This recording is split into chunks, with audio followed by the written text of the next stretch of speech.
The packet exploded before anyone understood what it was. 1 second, Sergeant Cole Ransom was holding the sealed federal envelope above his head, mocking the nurse standing 3 feet away who'd told him, twice, not to open it. The next second, the plaza at Redstone Military Installation filled with fire and pressure and screaming. People dropped. People ran. People stood frozen with their hands over their ears while smoke poured across the ceremony grounds. The nurse moved. Not away. Toward. She was already on her knees beside the first body before the echo finished rolling across the mountains. Her hands knew exactly where to press, exactly what to reach for, exactly what to say into the chaos. Nobody in that crowd understood how she knew any of it. The badge on her chest said Mara Sullivan, RN. It was the only lie she was wearing. If this story already has you gripped, stay with me. Subscribe, hit like, and drop a comment telling me what city you're watching from. I want to see how far this story travels. Now let's go back to the beginning. The morning had started the way most mornings started at Redstone Military Installation, badly organized and running 20 minutes behind. Mara Sullivan arrived at the medical tent at 0640, carrying a thermos of coffee that had gone lukewarm somewhere on the drive from her rental unit on the edge of town, and found the supply inventory she'd filed 3 days ago sitting exactly where she'd left it, unsigned, unstamped, shoved under a clipboard with someone else's discharge paperwork on top of it. She pulled it out, smoothed the crease from the corner, and set it back on top of the pile where it belonged. She was temporary contract staff. She understood what that meant in practical terms. Last priority on supplies, last seat at briefings, and a locker that didn't actually lock because whoever managed the facilities office had never gotten around to replacing the broken cylinder. She'd jammed a folded piece of cardboard into the latch mechanism on her first day, and it had held reasonably well for 6 weeks. That was the kind of problem solving this assignment required. The ceremony was scheduled for 0900, a commendation event, medals, speeches, a formal presentation of letters and citations for soldiers rotating back from overseas deployment. The kind of thing that involved pressed uniforms and folding chairs arranged in precise rows and a public address system that someone would spend 40 minutes adjusting before finally giving up and accepting that the base was going to rattle no matter what. Mara had been assigned to the medical station at the east edge of the ceremony plaza. Standard protocol for a large public gathering on base. 1 medic, 1 nurse, a kit, a tent with 4 folding cots. Nothing was expected to happen. It almost never did. She set up her station methodically, checked her kit twice, noted the placement of the nearest emergency vehicle access point, a gap in the decorative fencing at the northwest corner of the plaza, wide enough for a single ambulance at moderate speed. Noted the wind direction, the crowd density building near the elevated stage, the position of the portable generators behind the sound booth. She did this automatically, the way some people tapped their fingers when they were thinking or chewed the inside of their cheek. Just a habit. The folding chairs filled up. Families in civilian clothes, base personnel in dress uniform, a cluster of local officials from Redstone proper who'd been invited for public relations reasons, and who stood near the refreshment tables in a group that didn't quite know where to position itself. Local press, 2 cameras, 1 reporter with a microphone she kept testing against her palm. The medical station drew no attention. That was fine. That was exactly right. It was at approximately 0847 that Mara first noticed the packet. A runner, young private, barely 19, clearly uncomfortable in his dress uniform, came across the plaza at a trot carrying a sealed federal envelope. Heavy stock, government-issue red tape across the flap, the kind of packaging that meant the contents were either classified or legally sensitive, or both. He was looking for someone specific, moving his head in that darting, slightly panicked way that meant he'd been told not to lose time and now couldn't find the person he was looking for. Mara tracked him without appearing to. He found Sergeant First Class Cole Ransom near the stage stairs, a broad-shouldered man in his late 30s, with the particular brand of physical confidence that came from having been the most capable person in most rooms for long enough to stop questioning it. Ransom was mid-conversation with 2 other NCOs, the kind of conversation that involved a lot of arm folding and knowing nods, and he accepted the envelope from the private with the easy authority of a man accustomed to things being brought to him. He turned it over in his hands, looked at the seal, looked at the markings. Mara was already moving before she'd consciously decided to move. She crossed the 40 feet between them at a walk that was faster than it looked, arriving at Ransom's side just as he was starting to work a thumb under the red tape. "Sergeant," she said quietly, "that shouldn't be opened here." Ransom looked at her the way people look at a stranger who's just spoken to them from too close a distance, startled, then annoyed. His eyes dropped to her badge, came back up. "Excuse me?" "The packet." She kept her voice even. "There's a hold on federal correspondence at public gatherings under the current security tier. That should be routed to the command office before it's opened." He stared at her for a moment. Then he actually laughed. Not a mean laugh. Not yet. Just a dismissive one. The kind that treats the other person as a minor inconvenience rather than an actual threat to anything. "It's an administrative packet, sweetheart. Letters of citation." "I understand that's what it may contain," Mara said. "I'm asking you not to open it here." The two NCOs near him were watching now. One of them was smiling in a way that meant he was enjoying whatever was about to happen to the nurse who'd come over uninvited to give instructions to a sergeant. Ransom held the packet up between them. "You're the contract medic." "Contract nurse, but that's not right." He nodded slowly, performing patience for his audience. "The contract nurse is going to tell me how to handle my paperwork. I'm asking you to route it to the command office. I've got a ceremony starting in 12 minutes and a general who wants these citations in hand before the first speaker." He smiled at her. It didn't reach his eyes. "You should probably get back to your tent." She held his gaze for 2 seconds. Then she said, clearly and without inflection, "Please do not open that packet at this location." Ransom's smile flattened. He turned slightly away from her, a physical dismissal, and began tearing the red tape from the flap. Mara took 3 steps back. Her right hand moved to her kit bag. Her eyes swept the plaza in one controlled arc. Crowd density, exit routes, the gap in the fencing, the generator positions, the secondary staging area behind the sound booth, and she had just enough time to note the thin wire running beneath the decorative bunting along the stage edge before the world came apart. The blast wasn't enormous. It didn't need to be. It was shaped, designed to project force outward across the ceremony plaza rather than up, the kind of charge that someone who understood crowd dynamics would put together specifically to create maximum casualties at a public gathering. The packet was a trigger, a command detonator signal disguised as administrative paperwork, meant to be opened in exactly the kind of crowded, enclosed space that Ransom had just opened it in. The pressure wave hit the folding chairs like a horizontal wall. People went down in rows, some from the blast itself, some from the stampede of people trying to get away from it, some from the secondary debris that scattered across the plaza in the first 2 seconds after detonation. The PA system shrieked and cut out. One of the camera operators went down hard, his equipment bouncing off the pavement. The stage collapsed sideways at its right corner, dropping 2 officers who'd been waiting in the wings. Mara was moving before the dust had settled. Her kit was already in her hand. She hit the nearest casualty at a run, the private who'd delivered the packet, now on the ground 15 feet from where he'd been standing, a deep laceration across his left forearm, and what looked like a concussive stun slowing down his responses. She assessed in 3 seconds flat, arm pressure, airway clear, no apparent spinal trauma from the fall. She got a tourniquet on the arm in the time it would have taken most nurses to find one in their bag and looped his right hand to her forearm to get him weight-bearing. "Can you walk?" she said. He blinked at her. Yeah, think so." "Then walk. Northwest corner, through the fence gap, stay low." She pointed without looking away from the plaza. "Don't stop." He moved. She was already past him. The next casualty was worse. A civilian woman in her 50s, knocked flat by the pressure wave, who had the particular stillness that meant she hadn't hit her head so much as her head had hit the ground. Mara rolled her onto her side, checked her airway, found it clear. Placed her in recovery position. Her vitals were stable enough to leave for 60 seconds while Mara moved to the next one. "Over here!" someone was shouting from near the stage. "He's bleeding. Somebody." She was there before the sentence finished. An officer, mid-40s, captain's bars on the dress uniform, now on his back with a section of the collapsed stage scaffolding across his lower legs.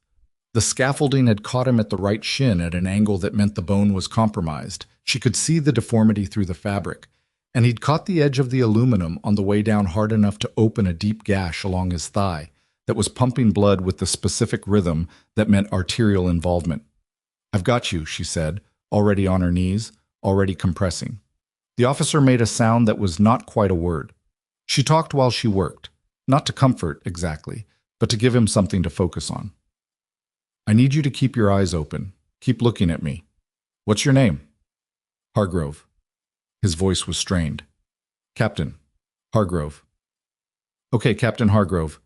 I'm Mara. This is going to hurt. She got the tourniquet above the arterial bleed and tightened it in one smooth motion that made him arch off the ground with a sound like a man trying not to scream. There. That's the worst part. Keep breathing. Across the plaza, through the smoke and the noise, she could hear the cascade of confusion that always followed a blast in an unsecured public area. People shouting contradictory instructions, someone calling for evacuation in one direction while someone else called for it from the opposite side. The particular paralysis that hit trained personnel when they trained for emergencies in their specific roles, but not for this kind of everything-at-once disaster. She stood up from Captain Hargrove, scanned the plaza, and made a calculation. Listen up, her voice carried. Not because she was screaming, but because she was projecting it the way you had to when you needed to cut through noise without burning your throat. Several people nearby flinched toward the sound of a voice that knew what it wanted. The northwest gap in the fence is your exit point. Walking wounded, head there now. Anyone with a casualty who can't walk, stay in place and raise your hand. I'll come to you. Do not use the stage stairs. The right corner is unstable. Does everyone understand? A beat of surprised silence. Then people started moving. She was already heading toward the raised hand she'd spotted at the far end of the first row of overturned chairs. It was in the next 4 minutes that the paramedics finally started arriving, the base emergency unit, then the first civilian responders from Redstone proper. And it was in those 4 minutes that Mara worked through 7 casualties without stopping, without a kit resupply, using 2 tourniquets, 3 compression bandages, a split fashioned from a piece of fallen bunting pole and her own belt, and a needle decompression performed with the only 14-gauge angiocath in her kit on a young soldier whose breath sounds had gone dangerously wrong in a way that meant his left lung was collapsing. The decompression was the one that stopped the first medic who reached her. He was a staff sergeant, EMT certified, and he came jogging toward her with a kit bag and a look of controlled urgency that shifted to something else when he arrived and found the needle already in place, the soldier already breathing easier, and the contract nurse from the ceremony medical tent already moving on to the next casualty. What? He stopped, looked at the soldier, looked at her. How did you? Second intercostal space, mid-clavicular, she said, not slowing down. Tension, pneumo, confirmed with breath sounds. Take over his monitoring. He needs transport in the next 10 minutes. The medic stood there for a moment that was probably only 2 seconds but felt longer, and then he took over. Sergeant Ransom found her at minute 11. He was on his feet. The blast had knocked him back against the stage framework, but he'd been far enough from ground zero that he hadn't gone down hard, and he had a cut above his left eye and an expression that was doing something complicated between authority and something she wasn't going to name. He came toward her through the thinning smoke, moving with the stiffness of a man who was pretending he hadn't just been thrown off his feet, and he stopped 3 feet from her while she was finishing a pressure wrap on a teenager who'd taken a piece of stage debris across her shoulder. Sullivan. His voice was flat. She tied off the wrap and told the teenager to keep pressure on it. Then she looked up at Ransom. How do you know how to do any of that? He said. Any of what? He stopped, made a gesture toward the soldier she'd decompressed. That. You need a physician to, I need a physician to sign the chart, she said, not to do the procedure. That's not what the protocols also say don't open federal security packets at public events. She stood up. They were approximately the same height, which seemed to surprise him. I told you twice. His jaw tightened. The cut above his eye was still dripping, but he wasn't touching it, which meant he was either not feeling it or choosing to ignore it, and she suspected it was the second one. You had no business interfering with authorized. 4 of the people I just treated would be in critical condition right now instead of stable. She said it without heat. You can finish that sentence if you want to. He stared at her. Something moved across his face that she might have described, in another context, as the beginning of awareness. Then the first federal vehicle pulled up to the northwest gap, and the moment dissolved into logistics. and Ransom turned away and started moving toward the command cluster gathering near the tent. Mara didn't watch him go.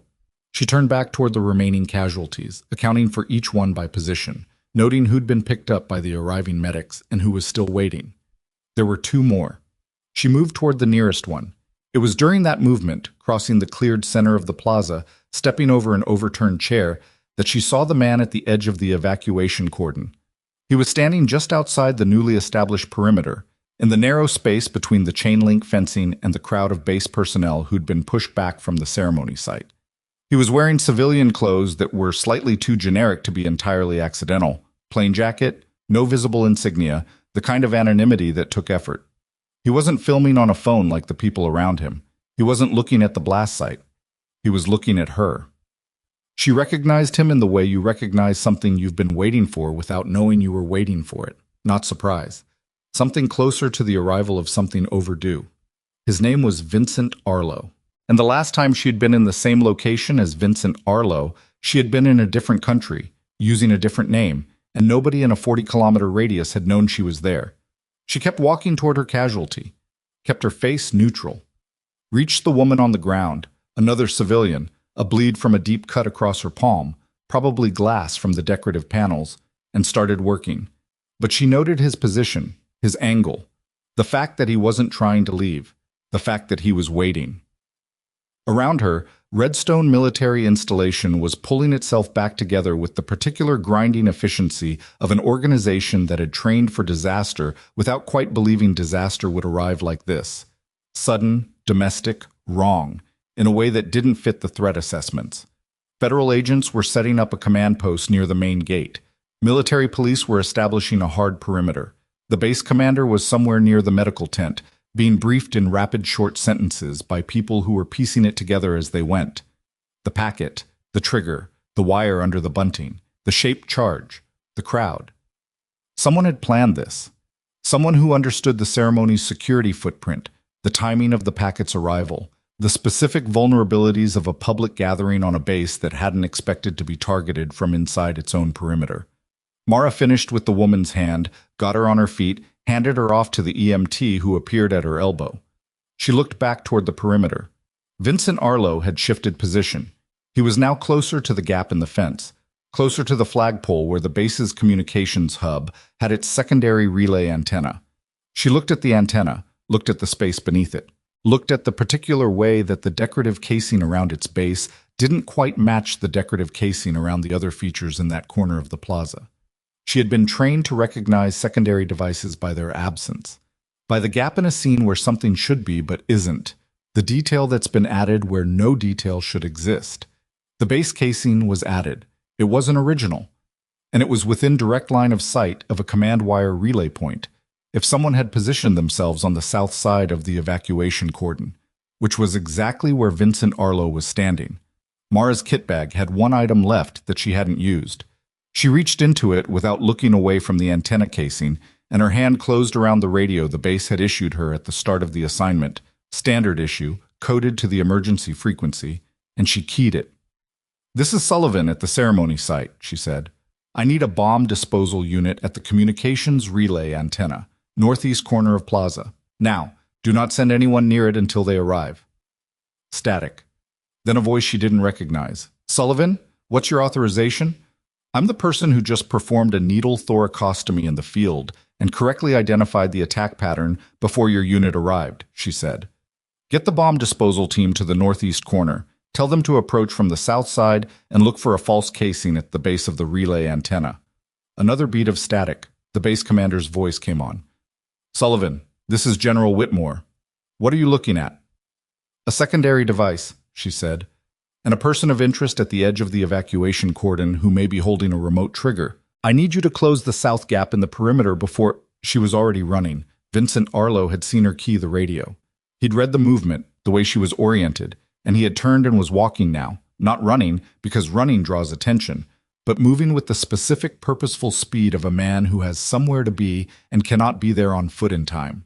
He was heading for the gap in the south fence, toward the parking structure, toward the kind of exit that a man who'd been stationed here long enough to know the secondary routes would head for. Mara crossed the plaza at a run that she stopped trying to make look like something else.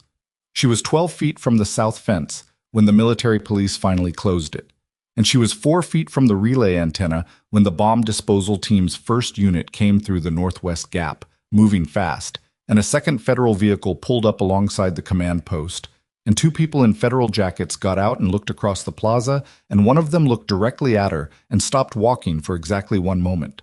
1 moment of recognition, 1 moment where the entire pretense of the last 6 weeks rearranged itself into a different shape. The agent's name was Calder. She knew him. He knew her. And the expression on his face as he crossed the plaza toward her wasn't the expression of a federal agent arriving at a civilian medical emergency. It was the expression of a handler who just realized that his undercover asset was standing in the middle of a compromised operation with her cover approximately 20 minutes from irreparably unraveling. He reached her in 30 seconds. He stopped close, too close for the conversation to carry, and he said very quietly without preamble, "The witness is gone." Mara felt that land somewhere behind her sternum. Gone as in he was in the secure room at the North Administration Building, and now he isn't, Calder said. 30 minutes ago. Nobody saw him leave. Nobody knows if he left or was taken. Around them, the plaza was filling with personnel and vehicles and the organized noise of a disaster response pulling itself together. Nobody was watching the nurse and the federal agent standing near the relay antenna having a quiet conversation. "The packet," Mara said, "was the signal." Calder nodded. "The ceremony was the cover. The device was designed to create the evacuation chaos that would be used to move him. Or remove him."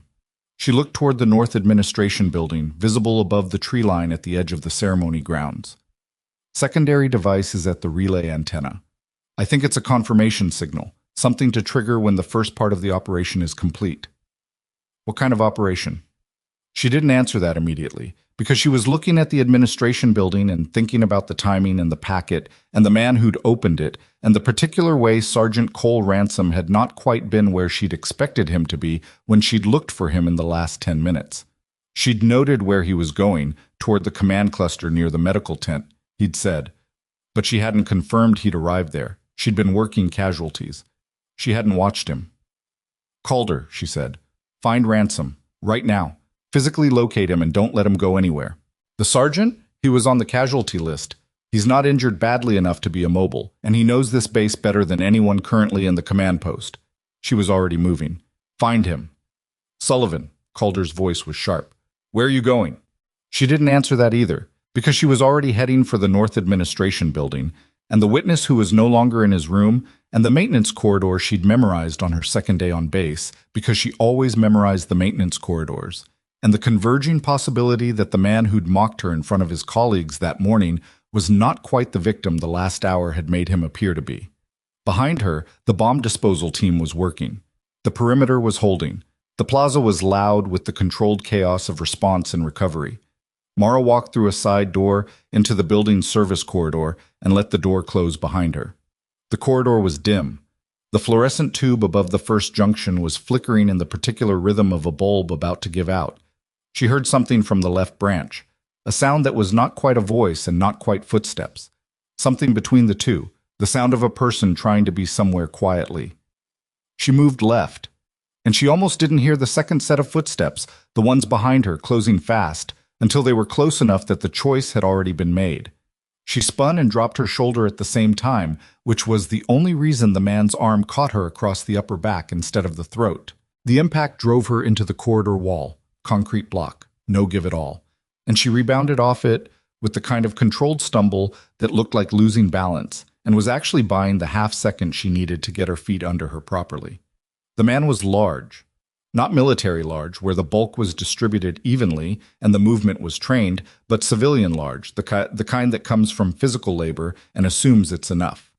He grabbed for her kit bag and she let him have it, because the kit bag was empty, and letting him lunge for it put him off-center, and she used his off-center to get behind him and put her forearm across his windpipe with enough pressure to communicate that she was serious without immediately incapacitating him. "Who sent you?" she said. Not a question, a demand with a deadline attached to it. He made a sound that wasn't a word.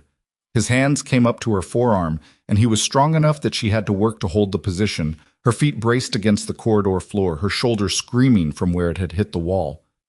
"Last time," she said. He tried to throw her. She rode it, adjusted, and increased the pressure by approximately 30%. He stopped trying to throw her. "Pocket," he said, strained. "Left. That's all I know." She kept the pressure with her right arm, reached into his left jacket pocket with her left hand, and found a phone. One app open, a map with a single pin on it.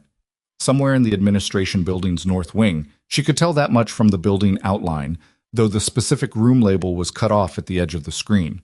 And a text thread with no contact name, just a number. The last message reading, "Corridor B, intercept the woman in scrubs." She memorized the number, pulled the phone out entirely, stepped back, and let him go. He turned around, rubbing his throat, and looked at her with the particular expression of a man recalibrating what he thought he'd walked into. "Go," she said. He went, fast. Back the way she'd come, not looking back. Mara pocketed the phone and kept moving left. The corridor branched twice before she reached what the building's maintenance schematic, which she'd photographed on day 3 and memorized by day 5, called Section B North. It was a longer stretch of hallway, wider than the previous branches, running parallel to the administration building's interior office block. The ceiling was lower here, the pipes exposed. The fluorescent lights were steadier. At the far end, a door marked HVAC access stood half open, which meant either someone had propped it or someone had gone through it recently and hadn't pulled it fully closed behind them. She stopped outside and listened for 4 seconds. A voice, low. One person, not two. Speaking in the tight, clipped way of a person leaving a message rather than having a conversation. She pushed the door open with her foot and went in low. The HVAC room was large enough to hold 3 industrial air handling units and a tangle of overhead ductwork that ran in every direction above head height. The noise of the equipment was constant, not loud enough to be disorienting, but enough to absorb sound from a distance. On the far side of the nearest unit, seated on the floor with his back against the concrete wall and his right hand pressed against his left side, was a man she recognized from a photograph. Older than the photograph. Grayer. The hand against his side was dark with blood. His name, in the file she'd read in a basement office 6 weeks ago, was listed as Theodore Marsh, protected witness, scheduled for extraction at the end of the month. Currently looking at her with the expression of a man who has stopped expecting help to arrive and has therefore stopped preparing for it. "Theodore Marsh," she said. He blinked. "Who are you?" "My name is Mara." She was already across the room, already on her knees beside him, already moving the hand away from his side to look at the wound. Puncture, left lateral, below the rib line, deep, but not immediately fatal if she could slow the bleeding. She didn't have her kit. She pulled her outer scrub top over her head in one motion, balled it, pressed it against the wound, and guided his hand back to hold it. "Keep pressure exactly there. Don't shift it." "There was a man," Marsh said. His voice was steadier than she expected. "Brought me here. Said the room was compromised." It was. She was looking at his color, his pupils, his breathing rate. All manageable, for now. "How long have you been bleeding?" 20 minutes, maybe more." "Did you see his face? The man who brought you here?" Marsh hesitated, and in that hesitation she read something, not fear exactly, recognition, or something adjacent to it. "I've seen him before. On the base. Uniform." "Name?" Another hesitation. "Mr. Marsh." She met his eyes directly. "I need you to tell me if you recognized him." "Ransom," he said quietly. "Someone called him Ransom. I heard it once, outside my room, a few days ago." She sat with that for exactly 1 second. Then she stood up and pulled out the phone she'd taken from the man in the corridor. The map was still open. She looked at the pin location, recalibrated it against her mental model of the building's north wing, and understood that they were approximately 40 meters from where the pin was placed, which meant whoever had sent the man in the corridor knew Marsh's location, or had known it before she'd arrived and changed the trajectory. She keyed the radio at her hip. "Calder?" Static. Then, "Sullivan, where are you?" "HVAC room, B North corridor. I have the witness. He's wounded. Puncture wound left lateral. He needs a surgical team in the next 30 to 40 minutes. She kept her voice level. "I also need you to locate Sergeant Ransom, not look for him. Locate him, physically, right now.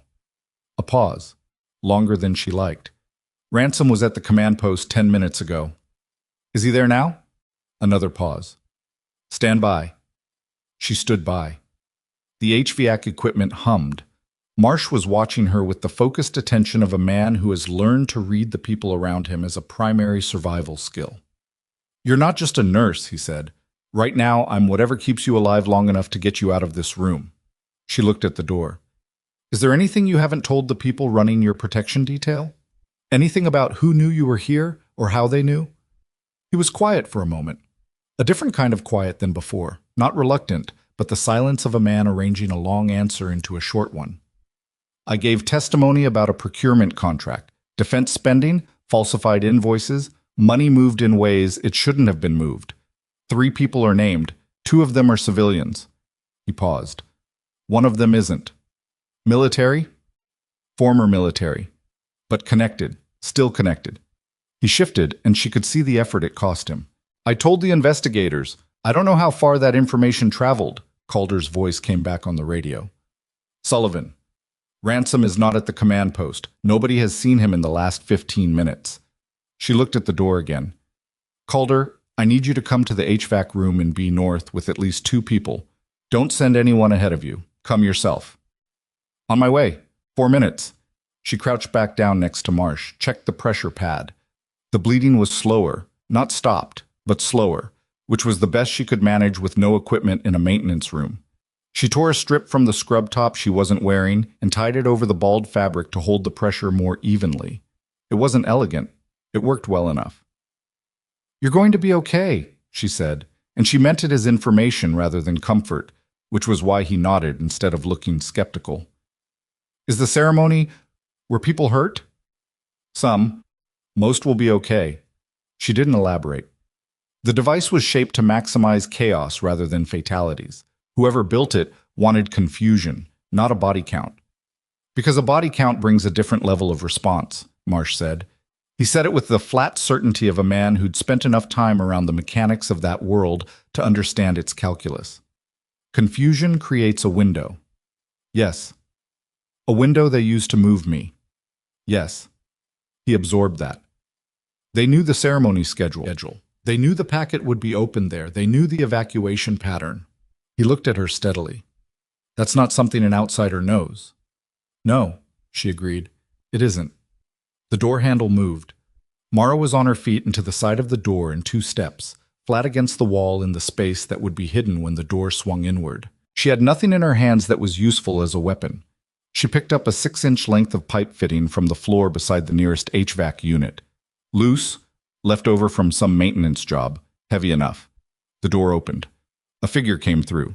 She had the pipe fitting raised and was already committing to the swing when the figure said, Sullivan, in a voice she knew, and she pulled the strike by about 2 inches, which still clipped Calder across the left shoulder, hard enough to make him stumble into the doorframe. Sorry, she said. Jesus. He grabbed his shoulder. Behind him, 2 federal agents came through the door and stopped when they saw the scene. The wounded man on the floor, the nurse in her undershirt holding a pipe fitting, their handler pressing his palm against his shoulder and breathing through his teeth. He's ambulatory if you're careful, Mara said, already moving toward Marsh. Support his left side. Don't jostle the pressure pad. One of the agents, a woman, younger, competent looking, moved to Marsh without needing to be told twice. The other one stayed near the door, which was the right call. Calder straightened up, looked at Mara. The pipe fitting was a nice touch. I didn't have anything else. She set it down. Ransom. We're looking. Look faster. He moved Marsh himself. Marsh identified him. And the person who intercepted me in the corridor was working from a phone with a live map pin. Someone is running active coordination inside this building and they know where we are. Calder's expression shifted into something harder and more focused. How compromised is the command post? I don't know.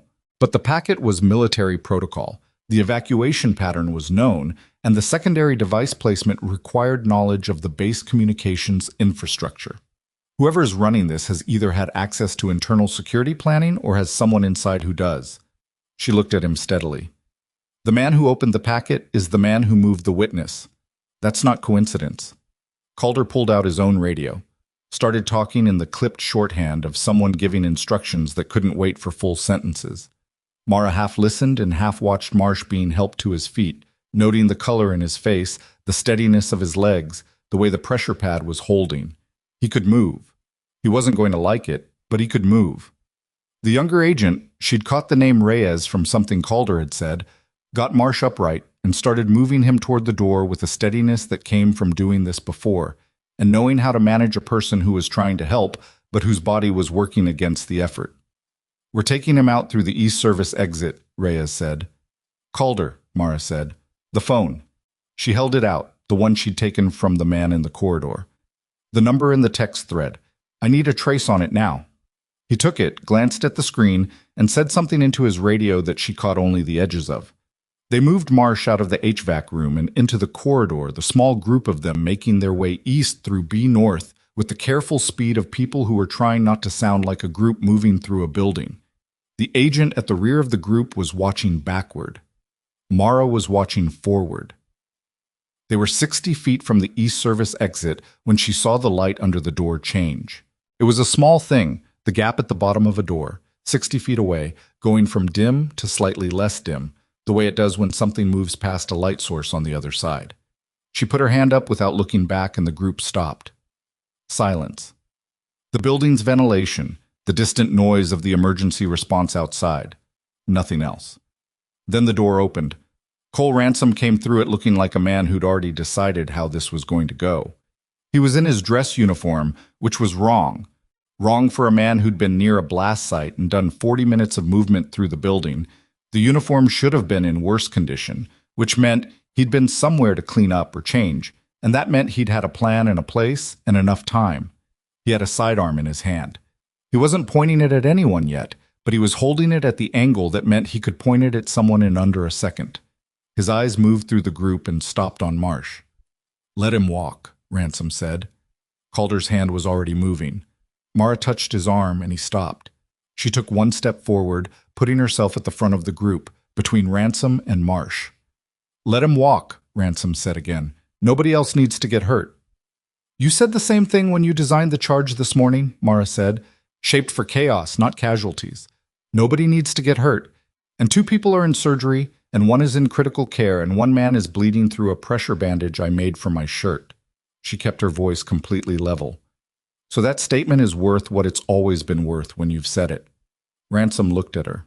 The expression on his face was one she'd seen before on people who'd just realized that the thing they thought was manageable had turned into something that wasn't. "You don't know what you're in the middle of. Falsified defense procurement. Protected witness testimony. A coordinated attack designed to use a public ceremony as cover to eliminate the witness and destroy the evidence that ties it back to you." She watched his face. "How much did they pay you?"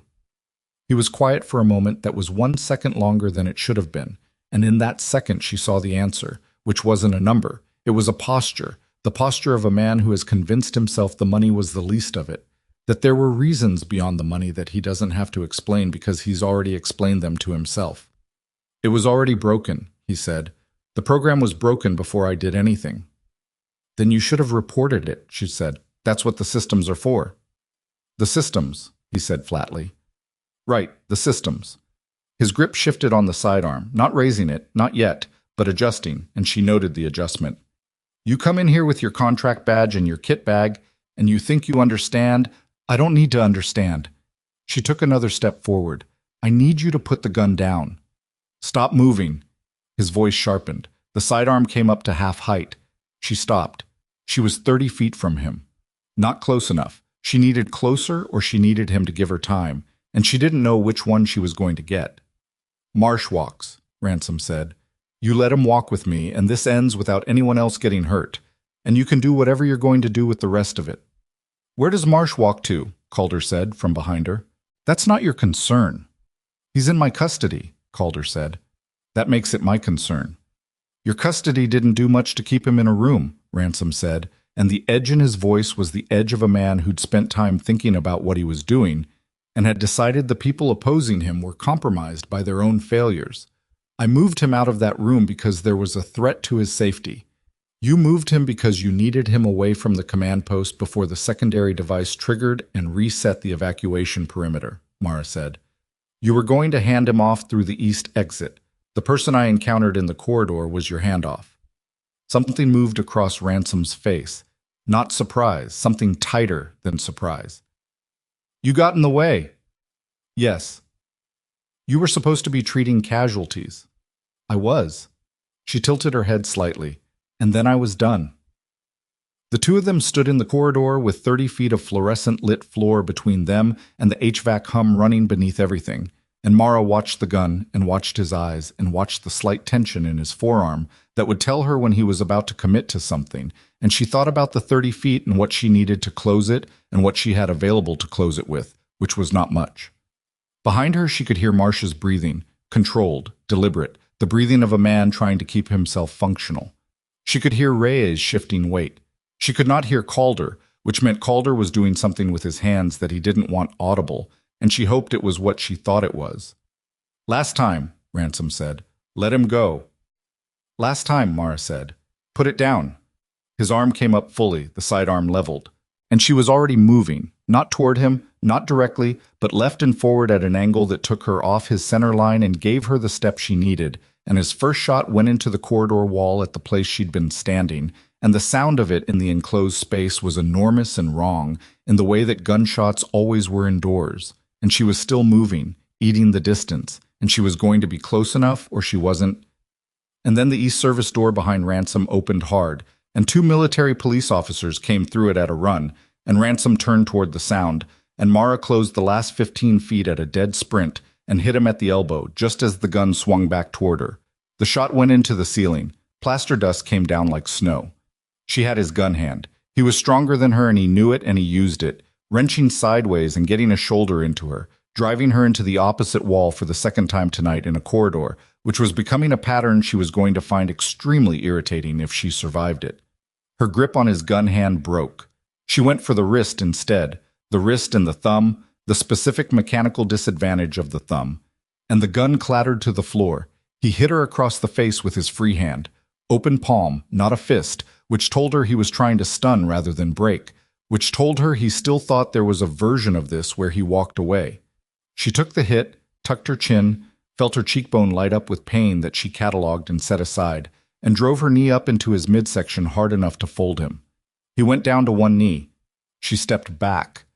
The two military police officers were on him before he straightened up. Mara stood in the corridor with her hand against the wall and her cheek radiating pain and plaster dust settling into her hair, and she watched them get his hands behind his back, and she watched the gun lying on the floor 6 feet away, and she became aware gradually that she was breathing harder than she'd intended, and that her left shoulder, the one that had hit the wall twice tonight, was going to be a significant problem tomorrow.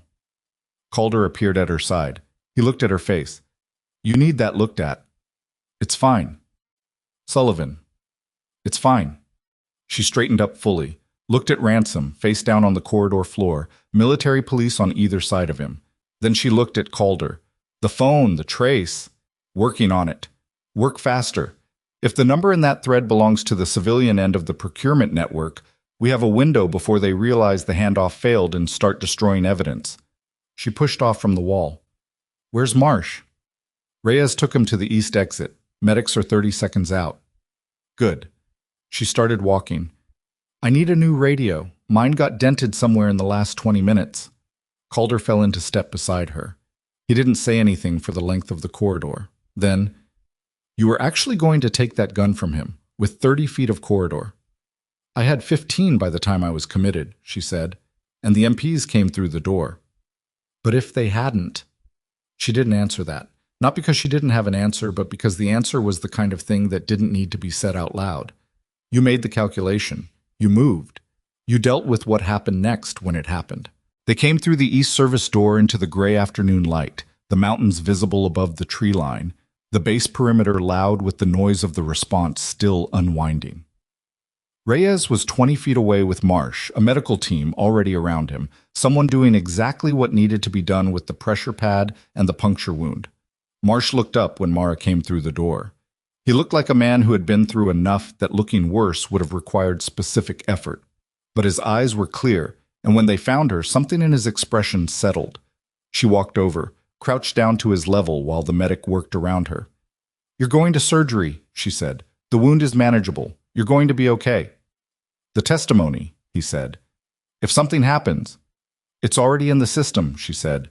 "You testified. It's recorded. Nothing that happens to you now changes what's already there." He absorbed that. Nodded once, slowly. "You weren't just a nurse." "No," she said. "I wasn't." The medics began moving him. She stood back, watched them load him onto the gurney, watched the efficiency of people who were good at exactly this one thing, and felt the adrenaline begin to drain from her system in the particular way it always did.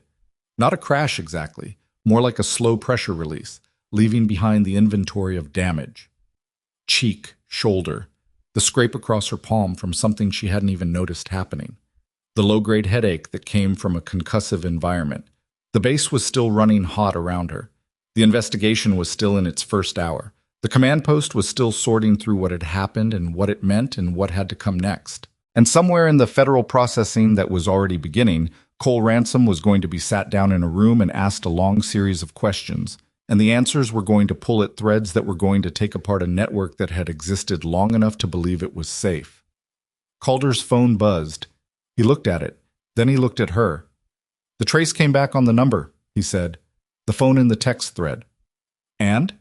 He held the screen toward her. She read the name on it. Read it again.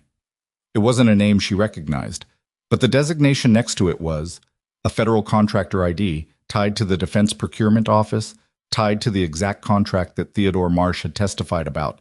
Not the civilian end, the coordination end. The person who'd managed the money's movement between the military and the contractors. The person who had, until approximately 40 minutes ago, been on the official security roster for today's ceremony. "They're still on base," Calder said.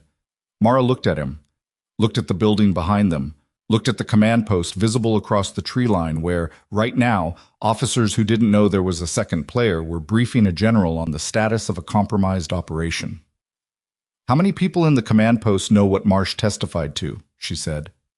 "3, officially. Me, my supervisor, and the assigned case officer." He paused. "The case officer checked in 40 minutes ago and hasn't responded since." She held that for 1 second. Then she was already moving. "Calder?"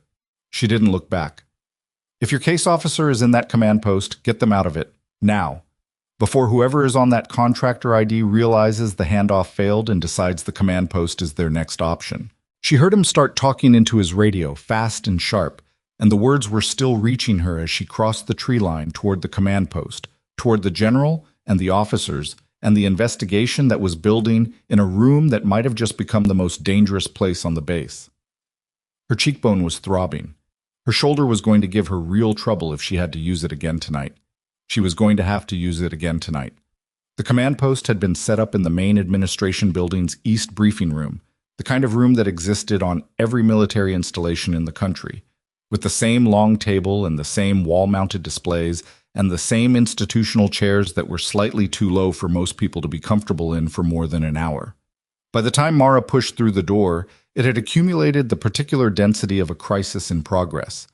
8 people around the table, 3 more standing along the wall, 2 screens showing the base perimeter map with incident markers, and a general at the head of the table who looked up when she entered with the expression of a man who was managing too many things to be surprised by one more. General Whitmore was 61, she knew from the file. 37 years of service. The kind of career that accumulated weight, real weight, the kind that showed in how a person moved and held themselves, not the decorative kind that came from titles. He looked at her, undershirt, dust in her hair, the left side of her face darkening into what was going to be a spectacular bruise by morning, and he did not say anything for approximately 2 seconds.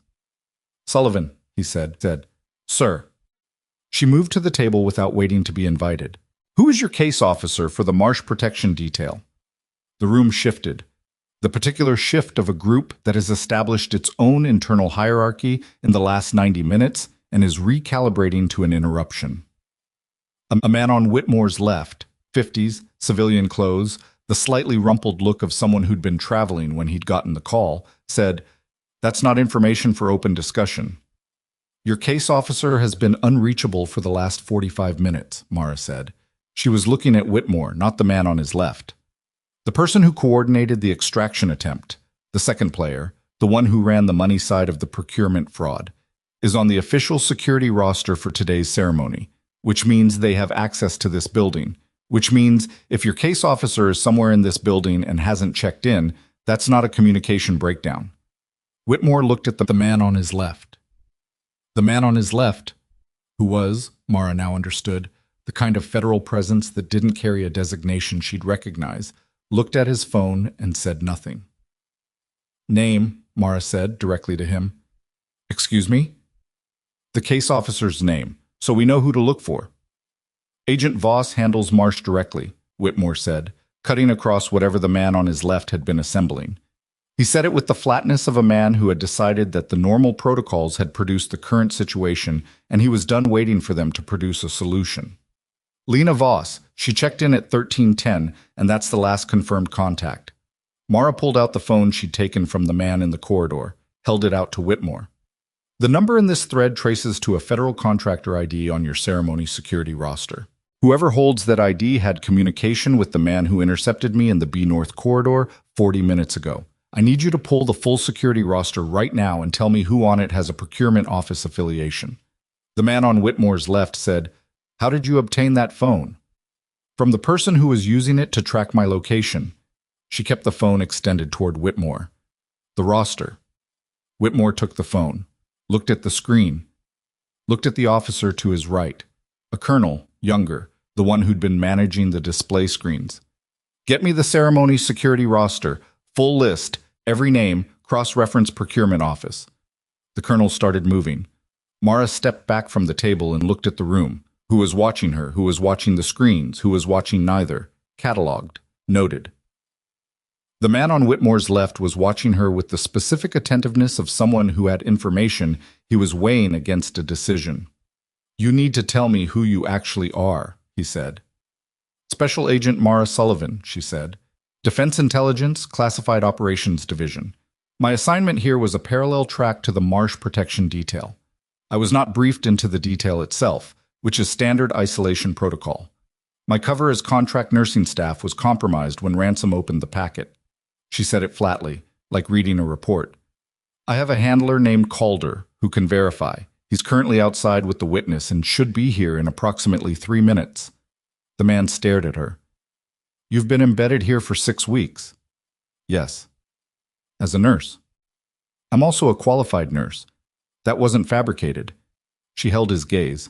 "I have an RN license, 3 years of trauma nursing before my intelligence career, and an active credential with the Colorado Board of Nursing. The cover worked because it was real." Another silence. The colonel at the screen said, "Sir, I have the roster cross-referenced. There's one name with a direct procurement office affiliation, contractor, not military, listed as security logistics consultant for the event." He looked up. "Name is Petra Hollins."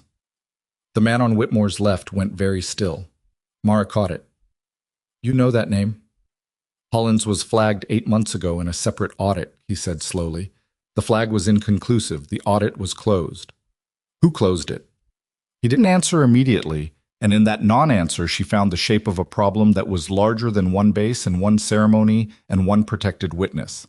Someone with enough access and enough authority to close an audit that should have stayed open. Someone who had bought Ransom and Hollins enough time to build this operation to the point where it had become a blast at a military ceremony and a man bleeding in an HVAC room. "Where's Hollins now?" Whitmore said. The colonel checked the security log. "Last badged into the building at 12:47. No badge out recorded." "She's still in the building," Mara said. "Or she cloned a badge to show entry and is already gone," the colonel said. "No." Mara thought about the timing. The secondary device, the coordinator ID and the text thread, the failed handoff. "She's still here. The handoff failed. Ransom is in custody. The witness is with medics. She doesn't know what happened in B North. She's waiting for a confirmation signal that isn't coming." She looked at the perimeter map on the screen. If she tries to exit through any credentialed checkpoint, she'll be in the system. She knows that. So she's waiting somewhere in this building for the situation to stabilize enough that her exit looks routine. Or she's destroying evidence, the colonel said. Or that. Mara looked at Whitmore. What's in this building that she'd need access to if she was trying to clean something up? Whitmore looked at the colonel. The colonel looked at his screen and said, Server room, administrative records, security footage, communication logs. All of today's operations traffic routes through that system. Where is it? Sublevel 1, West Wing. Mara was already heading for the door when Whitmore said, Sullivan. She stopped. He looked at her across the length of the briefing room, at the bruise on her face, the undershirt, the empty kit bag, the composed expression of a person who had not stopped moving since a bomb went off 2 hours ago. Take Morrison with you, he said, gesturing at a military police officer near the wall who was already reaching for his radio. That's not a request. Yes, sir, she said. And she meant it, because Morrison was young and looked quick, and she genuinely could not afford to take another hit on the left shoulder without something structural giving way. They went. The sublevel access was through a stairwell at the building's interior core, a heavy door with a keypad that Morrison overrode with a master code that the general had given him in the 4 seconds Mara hadn't been watching. The stairs were concrete, industrial, lit by the same flickering fluorescent logic as the rest of the building's maintenance infrastructure. At the bottom, a corridor ran west, the walls closer together here, the ceiling lower. Morrison was 2 steps behind her and to her right. He was doing it right. Appropriate distance, appropriate angle, not crowding her and not leaving gaps. She noted it without commenting on it. The server room door was at the far end of the corridor, a heavy metal door with a digital lock and a small wire glass window set into it at eye height. Mara approached from the side of the corridor rather than down the center, keeping the window out of direct view until she was close enough to angle across it without being visible from inside. She angled, looked. One person, inside. Moving along the server rack on the room's far wall with the focused efficiency of someone who knew exactly what they were looking for and where to find it. Medium height, dark jacket, the kind of fast but controlled movement that meant she'd done something like this before. Not technically, not the hesitation of someone learning as they went, but operationally. The movement of a person executing a plan they'd thought through in advance. Mara stepped back from the window, held up one finger to Morrison, one person. Then she pointed to herself, then the door. He nodded. She tried the handle, locked. She looked at the keypad and thought about the security architecture of this building, which she'd studied in the same way she'd studied the maintenance schematics, methodically and without telling anyone she was doing it. The sublevel server room would be on a different access tier than the main building, but the master code Morrison had used for the stairwell door was a general override, which meant it was tiered above the room-specific codes. She gestured to Morrison. He came forward and entered the override code. The lock disengaged with a sound that was too small for what it meant. Mara pushed the door open and went in fast and low, moving left to get off the entry axis, and the woman at the server rack spun around and she had a drive in her hand, small, physical, the kind of manual data extraction that bypassed network security entirely. And for a half second, the two of them looked at each other across 12 feet of server room. Petra Hollins was 53 years old and looked like the kind of person who'd spent a career being the most organized person in every room she worked in. She was not panicking. That was the first thing Mara registered. She was recalibrating, running the math on what this meant and what her options were, the expression of a person who has contingency plans and is currently sorting through which one still applies. Agent Sullivan, Hollins said. Her voice was completely level. I assume Ransom is in custody. Yes. And the witness is alive. Yes. Hollins absorbed this, looked at the drive in her hand. Then she looked at Morrison, who was by the door with his hand on his sidearm. Her expression didn't change exactly, but something in it did. A small internal adjustment, the kind you make when you realize one of your exits is closed. You coordinated the financial movement, Mara said, the procurement invoices, the contractor accounts, the payments to Ransom. You ran the money side. This isn't the right setting for this conversation, Hollins said. The drive. Mara held out her hand. Hollins looked at the drive, then at Mara's hand. This contains information that could compromise 6 active programs. It contains evidence of a conspiracy that put a bomb in a military ceremony and left a protected witness bleeding in a maintenance room. Mara kept her hand extended. The drive. A long moment. The server room hummed with the particular dense sound of a lot of processing happening in a small space. Morrison hadn't moved. Mara hadn't moved. Hollins was doing the calculation. The real one, the final one, the one where she was adding up what she had left and coming to the conclusion that everyone in this room already knew she was coming to. Hollins set the drive on the rack beside her. Mara crossed the room and picked it up without taking her eyes off Hollins. "I want to speak to legal counsel before any further questioning," Hollins said. "That's your right," Mara said. She looked at Morrison. He unclipped the cuffs from his belt. The drive was warm from Hollins's hand. Mara turned it over once and slid it into the pocket of her scrub pants, the one pocket left that still functioned, and she stood in the server room while Morrison managed the arrest, and she thought about the audit that had been closed 8 months ago, and the person who had closed it, and the threads that were going to have to be pulled to find out how far back this went, and how many other names were going to surface when they did. Calder was going to have a long month. They brought Hollins up through the stairwell, back into the main building, and the first person Mara saw in the corridor was Calder, coming through the east entrance with the expression of a man who had just finished 3 phone calls simultaneously and was working on a 4th. He stopped when he saw Hollins in cuffs, looked at Mara. The server room. She had a physical drive. She was about 30 seconds from being done. "What's on it?" "Hopefully everything we need." She handed him the drive. "The audit that was closed 8 months ago. I need you to pull the closure order and find out who signed it." He took the drive with the care of someone handling something that might be either a solution or a new problem, which was accurate. "The general wants you in the briefing room." "I know." She looked down the corridor toward the briefing room and then back at Calder. "Marsh?" "In surgery. They got him there fast enough. Surgeon says he'll be fine." Calder paused. "Captain Hargrove from the ceremony is out of surgery. Soldier with the pneumothorax is stable." She let that settle for a moment. Not relief exactly, more like the recalibration that happened when something you'd been holding in suspension finally resolved. The arterial bleed, the collapsed lung, the decisions made in 2 seconds with whatever was available. It had been enough. This time it had been enough. "The briefing room," she said. "Whitmore is going to want the full account." "I know." "Sullivan." Calder said her name with the weight of something that had been accumulating for 2 hours. "Your cover is gone. Completely. Everyone in that room knows you're not a contract nurse." "I know that too." "The mission parameters." Calder. She looked at him squarely. "The mission parameters produced a situation where the person running the financial coordination of a defense fraud conspiracy was being held. The mission parameters have some things to answer for." She said it without heat. "I'm going to the briefing room." She went. The room was different when she walked back into it, not in its physical arrangement, which was unchanged, but in its atmosphere. The difference between a room that is managing a crisis and a room that is beginning to understand what the crisis actually was. 2 more people had arrived in the 10 minutes she'd been gone. She recognized the federal designation now, having had time to place the man on Whitmore's left as a DOJ presence, and one of the new arrivals wore the same generic authority. The colonel was still at the screens. Whitmore was still at the head of the table.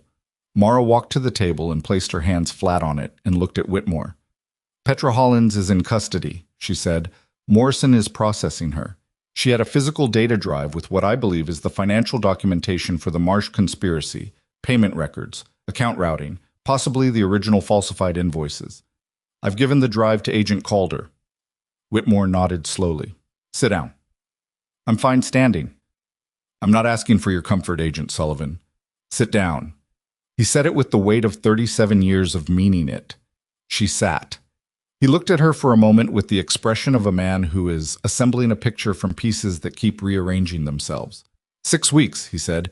"You were here for 6 weeks and nobody on my staff identified you as anything other than a contract nurse. That was the objective. What was the mission? To identify the vector by which the Marsh operation had been compromised prior to my assignment here." She kept her hands on the table, her posture straight. "The protection detail had a breach. Someone was feeding information about the witness's location and testimony status to outside parties. I was brought in to identify the source without alerting the protection detail itself, because the breach was assessed to potentially be within the detail." "And was it?" Ransom was not technically within the Marsh protection detail. He was base security, adjacent, but not formally read in. The breach came from Hollins, who was read in as a liaison for the ceremony logistics, which gave her access to the administrative systems where the details' internal communications were routed. Mara paused. She was feeding Ransom. Ransom handled the physical side. It was a two-person operation with outside backing from whoever was funding the procurement fraud. The DOJ present said, "How did Ransom build the device?" "He didn't." Mara looked at him.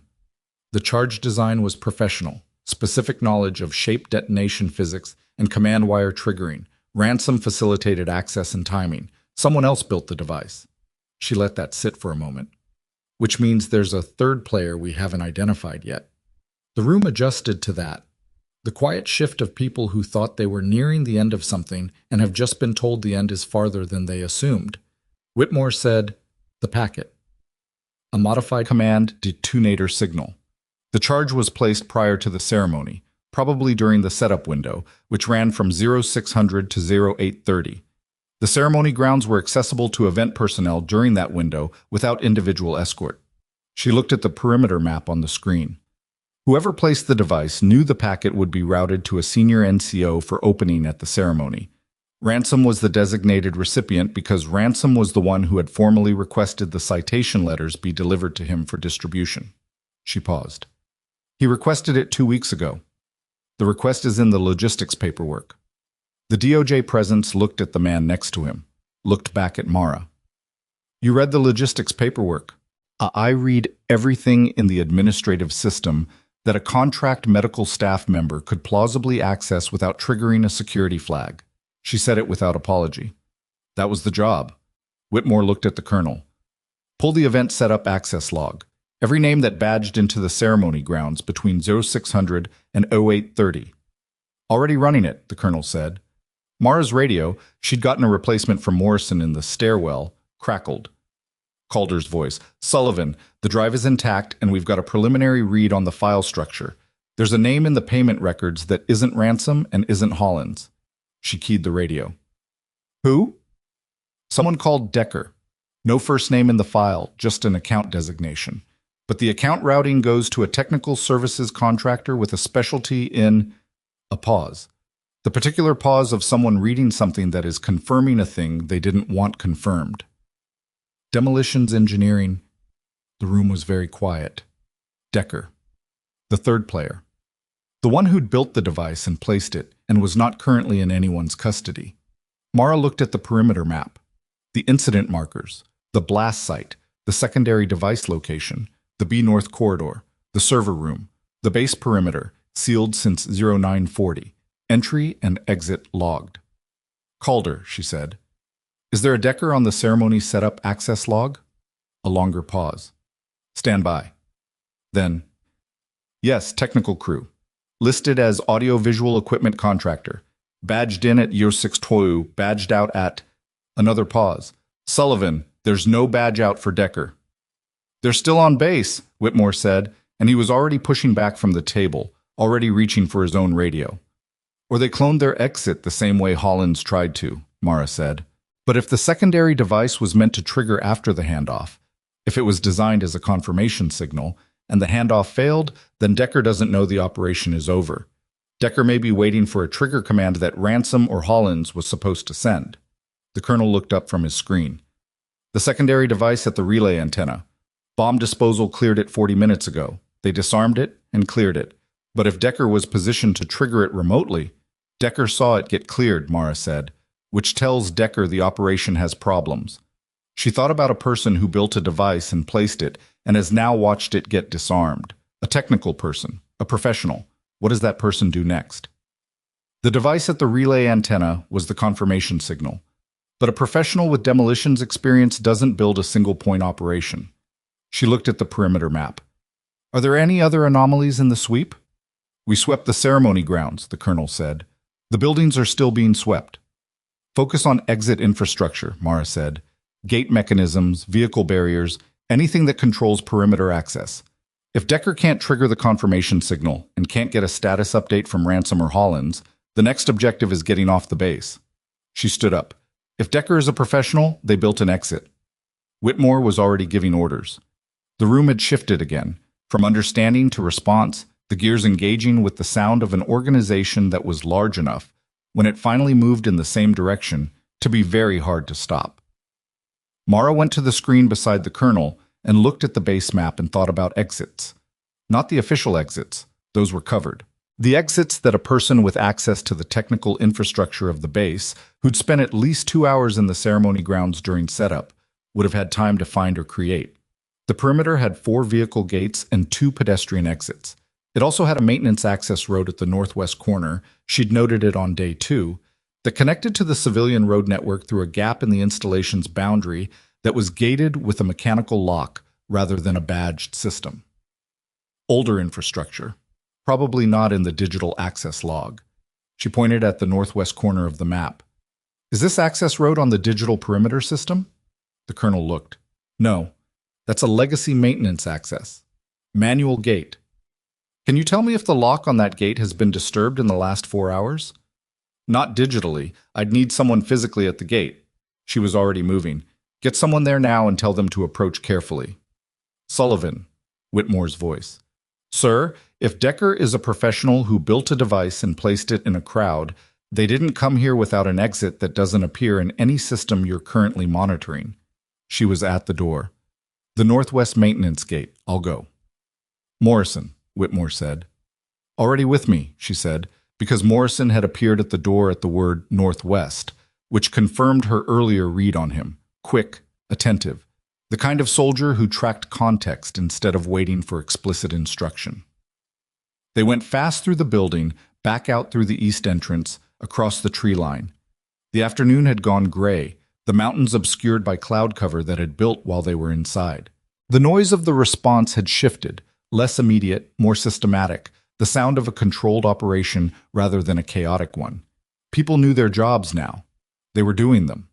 The Northwest Maintenance Road was a single lane of cracked asphalt that ran between the back of the motor pool facility and the installation's chain link boundary. It had not been maintained with any urgency. There were weeds through the pavement cracks, and the gate at the end was a simple swing design with a padlock that looked original to a decade at least 15 years back. The padlock was open. The gate was closed, but the padlock was hanging from the hasp with its shackle unlocked. Morrison saw it at the same time she did. He slowed without her having to say anything. They approached from the side of the road, using the motor pool building's shadow.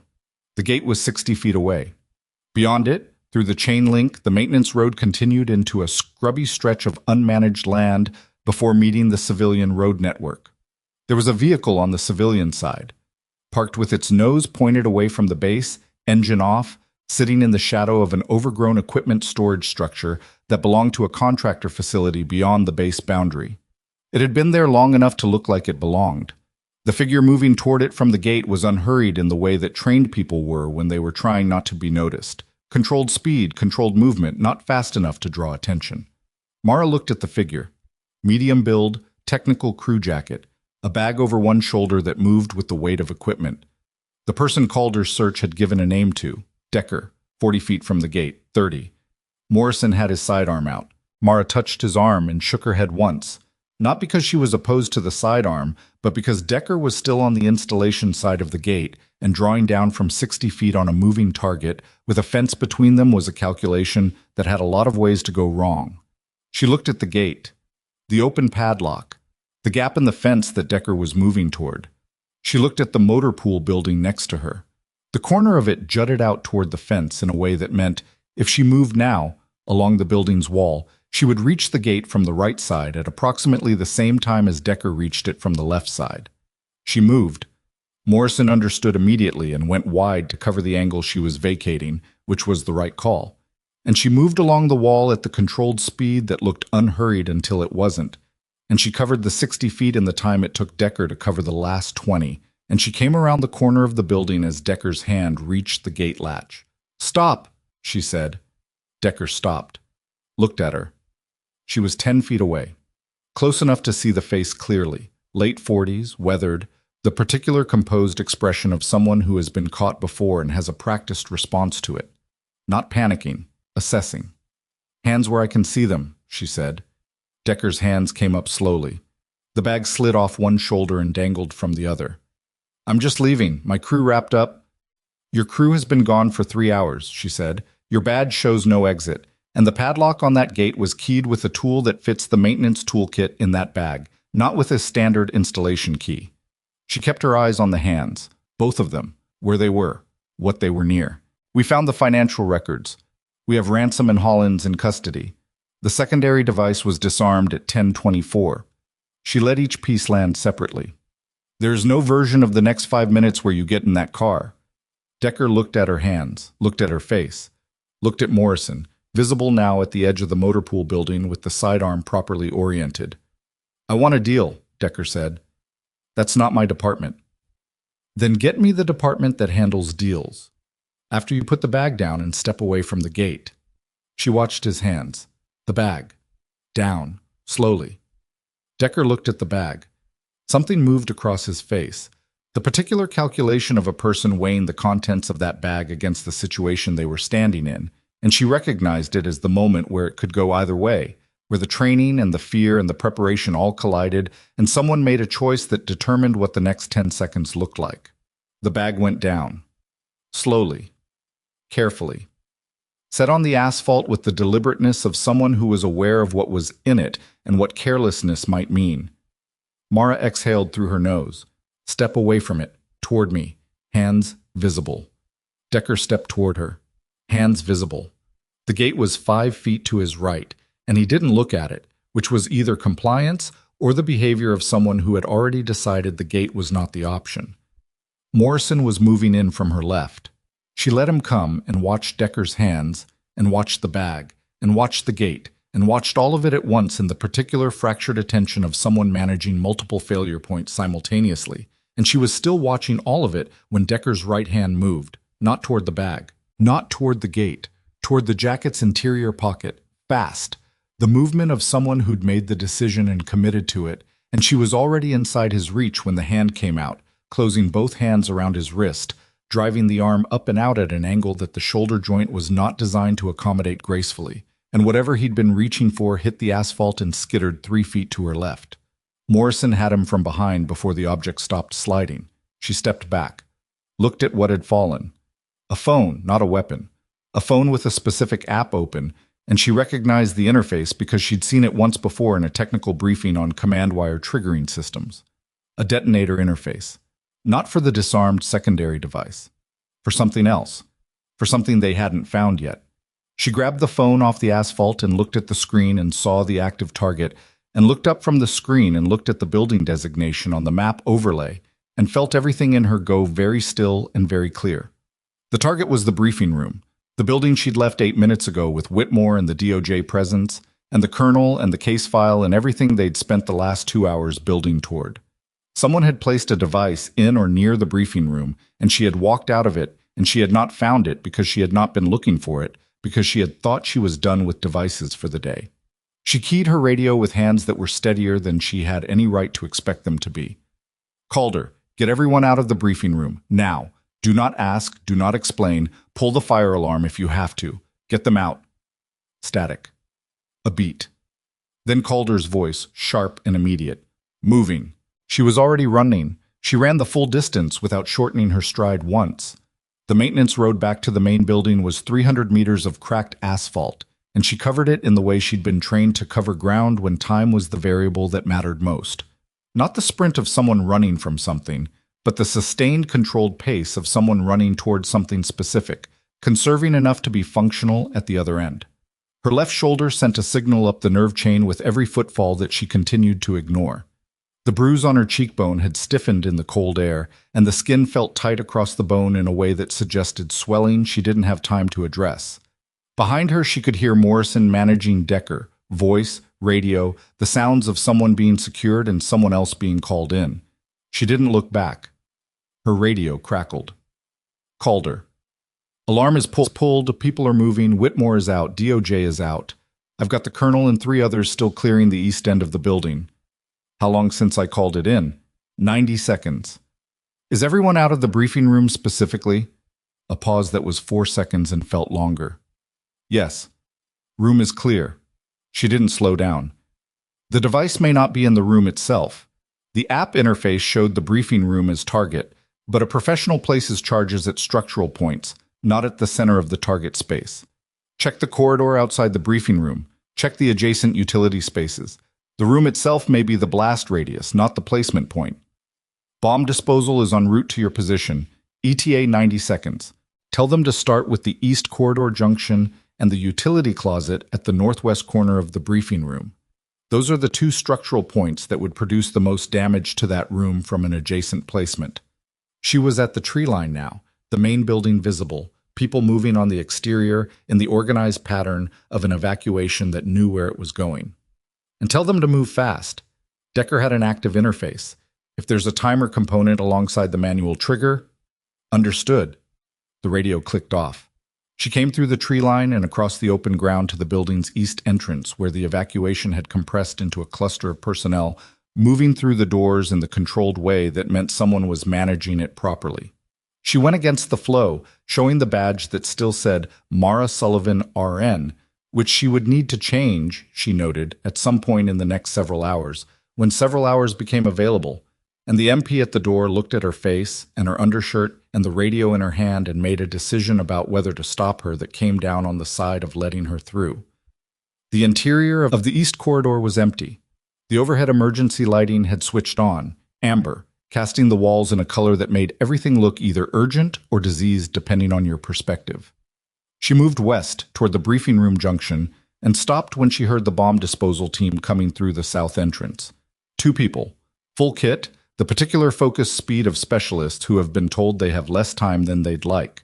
She flagged them. East Corridor Junction first, then the utility closet northwest of the briefing room. The lead tech, a woman, compact, the expression of someone who had decided emotions were a post-shift activity, looked at her badge and then at her face and said, "You the one who called it in?" "Yes." Interface showed a target designator. Briefing room coordinates, active manual trigger app, Decker model, the version with the secondary timer. "Yeah, I know the one." The tech was already moving. "Stay behind the tape line when we establish it. I need to be in the corridor." "Behind the tape line," the tech said, without looking back, in the tone of a person who was not negotiating. "That's how this works." Mara stayed behind the tape line. She stood in the amber corridor with her hand on the wall and her radio in her other hand, and she waited, which was the thing she was worst at in any given operational context, and which she had spent a significant portion of her career learning to do without it looking like what it was. She counted her own breathing, noted the sounds from the utility closet 20 feet ahead where the lead tech had gone, the careful movements, the specific silences that meant someone was looking at something they needed to look at slowly. 40 seconds. A minute. Her radio stayed quiet. Then the tech's voice from inside the utility closet. "Got it." Mara moved forward 2 steps before she remembered the tape line and stopped. "Timer component?" she called. "No timer. Manual only." He was waiting for a signal to trigger. A pause. The sound of careful tool work. Placed behind the conduit box, packed against the load-bearing wall. This would have taken out the briefing room and the corridor junction both. Another pause. Somebody knew what they were doing. "I know," Mara said. "How long to disarm?" "Already done." The tech came out of the utility closet carrying a rendered safe device in a containment sleeve, moving with the flat competence of someone for whom this was Tuesday. She looked at Mara. "You want to tell me how many more of these we're looking for?" "One was disarmed at the relay antenna earlier. This is 2. Decker placed the devices during the ceremony setup window. 6 hours on site with technical crew access and no individual escort." Mara looked at the containment sleeve. "If there's a 3rd, it'll be at an exit point. Decker builds redundancy into operations. The primary device was the packet trigger, the secondary was the confirmation signal, and if there's a tertiary, it's an escape route component." She thought about the maintenance gate, the vehicle on the civilian road, the bag that Decker had set down carefully. "Check the northwest maintenance gate structure, the gate itself, or the access road vehicle barriers." The tech looked at her partner. He was already on his radio. She keyed her own. "Calder, the briefing room device is disarmed. 2 down. Tell Morrison to keep Decker away from anything electronic and search the bag from the maintenance gate thoroughly before anyone moves it." "Morrison already flagged the bag," Calder said. "He's waiting for disposal. And Sullivan, Whitmore wants you outside. Now." "Where outside?" "East Assembly Point. He's there with a pause. A lot of people. Just come to the East Assembly Point. She went. The East Assembly Point was the designated muster area for the main administration building, a paved space with painted lines and numbered sections that existed for exactly this kind of event. Under normal emergency conditions, it would hold the building's personnel in an organized grid. Right now it held General Whitmore, the DOJ presence, the Colonel, 4 MPs, Calder, and 7 other people she didn't have immediate identifications for, all of them standing in the amber afternoon light with the particular compressed energy of people who have been moved out of a room against their will and are processing what that means. Whitmore saw her coming and said nothing until she reached him. Then, device in the utility closet. Disarmed, she said. Placed during the setup window, manual trigger, Decker. Bomb disposal has it. She looked at the assembled group. Everyone out of the building is accounted for? Colonel Sayers is still clearing the west wing, the colonel said. He looked at his radio. He's 30 seconds out. Whitmore looked at Mara with an expression that was doing several things simultaneously. You ran back across the base. Yes, sir. While bomb disposal was en route. I needed to make sure the evacuation was complete. Morrison is 6 years younger than you and has 2 working shoulders. Morrison was securing Decker, she said. She held his gaze. The device was placed to kill everyone in that briefing room, everyone who'd spent the last 2 hours building the evidentiary case against the network. If it had triggered, I understand what would have happened, Whitmore said quietly. It wasn't a rebuke, it was acknowledgement of a thing that neither of them wanted to say plainly. The device would have destroyed not just people but the case itself, the physical drive, the testimony records, the chain of custody for everything they'd assembled. It had been elegant, in the way that terrible things sometimes were. Kill the witnesses and the evidence in one action and leave nothing for anyone to reconstruct. Colonel Sayers came through the east entrance and the all-clear ran down the line of people and the compressed energy shifted into something different. The exhale of a group that has been holding a breath and is now allowed to release it. Mara sat down on the curb at the edge of the assembly area. Not dramatically. She simply reached the curb and her legs made a decision and she honored it. Her left shoulder had stopped sending individual signals and had moved into the continuous low-frequency broadcast that meant the joint was done cooperating for the day. She put her right hand over it and pressed, which helped moderately. Calder sat down next to her.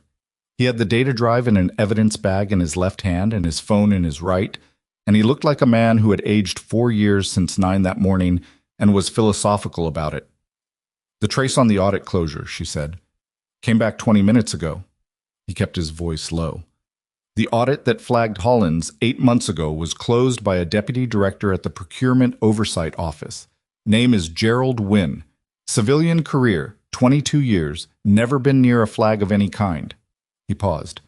He's not in custody. He's not on base. No, he's in his office in Arlington. He doesn't know we have the drive. He doesn't know Hollins is in custody. As far as Wynn is concerned, the operation either succeeded or it produced a messy outcome that the people he paid to manage it are handling. Calder turned his phone toward her. The financial routing on the drive traces back through 4 accounts. The final source account has Wynn's contractor authorization code attached to 3 of the payment transfers. She looked at the screen. The numbers were clear and the coding was explicit, and it was the kind of evidence that existed because someone had been confident enough in the operation's success that they hadn't cleaned up the trail carefully enough. Overconfidence was the consistent failure mode of people who had operated successfully for long enough to stop worrying about being caught. He needs to be picked up before he knows what's happening here, she said. DOJ is coordinating that now. Calder took his phone back. They moved fast once they had the drive content. Wynn is currently in a meeting that he thinks is about quarterly procurement reviews. There are 2 federal agents in the building who are going to walk into that meeting in approximately, he checked the time, 11 minutes. She held that for a moment. Wynn in a meeting in Arlington, Ransom in custody in Redstone, Hollins in custody in Redstone, Decker in custody at the Northwest Maintenance Gate, the device disarmed, the witness in surgery, the drive in the evidence bag in Calder's hand. It had taken 1 morning and 1 afternoon, and she was sitting on a curb in her undershirt with a bruised face and a shoulder that was going to require imaging, and she was genuinely not sure if she could stand up without it being obvious that she was managing the process. The 3rd device, she said, Morrison's team at the maintenance gate. Calder keyed his radio. Got Morrison. Got the answer in 45 seconds. Third device confirmed at the gate structure, he said, packed into the mechanical lock housing. It would have cleared the gate and the vehicle barriers simultaneously, given Decker a clean exit route through the mechanical breach. He looked at her. Disposal is there now. Good, she exhaled. Then we have all three. Sullivan. Calder's voice shifted, not in urgency, but in weight. Ransom's attorney made contact 20 minutes ago. His position is going to be that he was coerced into the operation by Wynn through professional leverage, that Wynn had documentation of unrelated misconduct and used it to compel participation. Is that true? Probably partially. Doesn't change the bomb, doesn't change moving the witness, doesn't change firing a weapon in a corridor. Calder was quiet for a moment.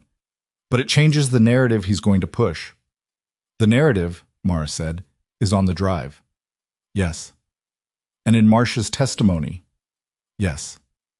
And in the physical evidence from 3 disarmed devices and 2 arrests and a vehicle outside the base perimeter that presumably contains additional materials. She looked at the evidence bag. Let him push whatever narrative he wants. The documentation exists. I know. Calder stood up. Whitmore wants to formally debrief you. Full account, on the record, before end of day. There's a medical officer who also wants to look at your face and your shoulder before you give that debrief, and that one I'm going to insist on, not ask. She looked up at him from the curb. Marsh. Still in surgery. They said 2 hours. We're at 90 minutes. When he's out, I need to see him. I'll make sure of it. He offered his hand. She took it and let him pull, and her shoulder made the kind of objection that she was going to be thinking about for several weeks, and she got to her feet and stood in the late afternoon light outside the administration building with the mountains visible again now that the cloud cover had shifted, and she looked at the assembly point and all the people in it. Some of them were looking at her. The colonel, 2 of the MPs, the DOJ presence. Looking at the contract nurse who had turned out not to be what her badge said she was, and were doing the recalibration that people did when the information they'd organized their understanding around turned out to be structurally different from what they'd assumed. Whitmore was not looking at her. He was looking at his radio, managing the next stage of the response, which was what he should be doing. But when she crossed the assembly area toward him, he turned and gave her his full attention in the way that people with significant authority sometimes did, total and immediate, the kind of attention that carried its own form of acknowledgement. Medical first, he said. Sir, the debrief. Medical, then debrief. He said it with finality that was not unkind. You've been running since Eero 940. You're going to sit in a room for 20 minutes and let someone look at what that building did to your shoulder and your face, and then you're going to give me a debrief that covers everything from your first day on this installation. Is that clear? Yes, sir. The base medical facility was a different building from the ceremony medical tent, a permanent structure with an actual treatment room, fluorescent lighting that worked consistently, and a physician named Dr. Oliva, who had apparently been on site for the blast response, and was now in hour 4 of a shift he had not anticipated, and showed it in the particular worn-down efficiency of someone running on competence when the energy ran out. He looked at Mara's face, looked at her shoulder, looked at her face again. You know you have a hematoma developing across that cheekbone, he said. I know. And the shoulder. I know about that too. Then why are you making a face like I'm telling you something new? I'm not making a... This is just my face right now. He looked at her for a moment with the professional patience of someone who dealt regularly with people who described injuries as inconveniences. The shoulder needs imaging. I can tell from range of motion that the joint is compromised, and I'd rather have a picture before you use it to do whatever the next thing is. The next thing is a debrief, seated. I won't be using the shoulder. And after the debrief, I'll get it imaged. He held her gaze for a moment, then reached for the imaging referral pad. I'm documenting that you declined imaging on site, he said, not to make your life difficult, because if you develop a rotator cuff tear over the next 72 hours, I want the record to show I flagged it. That's fair, she said. He wrapped the shoulder in a compression brace that helped more than she let herself show, put a cold pack against her cheek with a piece of medical tape to hold it in place, and told her that the cold pack would look absurd in a debrief setting, and she told him she'd deal with it, and she left the medical facility with the cold pack on her face looking exactly as absurd as he'd predicted. The debrief room was the installation's secondary conference room, smaller than the briefing room, which was currently a crime scene, and smelling of the specific institutional coffee that had been sitting in a carafe for too long. There were 4 people in addition to Whitmore: Calder, the DOJ presence whose name she'd finally gotten as Ferris, a federal recorder, and the colonel who had been managing the screens and whose name was Kessler. She sat down, removed the cold pack because it really was absurd in this setting, placed both hands flat on the table because her left shoulder was more comfortable when she kept the arm close to her body, and that meant resting her forearm on the table edge, which she did without drawing attention to the fact that she was managing a joint. From the beginning, Whitmore said. She told it from the beginning. She was precise and linear, and she used the same language she would have used in a written report. Not because she was performing formality, but because precision was faster than imprecision when covering 6 weeks of operational work in a single sitting. She described the original mission brief, the assessment that the marsh protection detail had a breach that was external to the detail itself, the 6-week cover as contract nursing staff, the progressive identification of Hollins as the internal access point, the ceremony packet as the trigger mechanism, the shape charge, the 3 devices, Ransom's role, Decker's technical operation, and the chain of evidence that now ran from the physical drive through the financial routing to Gerald Wynn's authorization code in Arlington. She talked for 47 minutes. Nobody interrupted except Ferris twice and Calder once, and all 3 interruptions were requests for clarification rather than challenges. When she finished, the room was quiet for a moment in the particular way of a room that has just received a large amount of information and is organizing it. Whitmore said, "The civilian response personnel who were at the ceremony. There were injuries.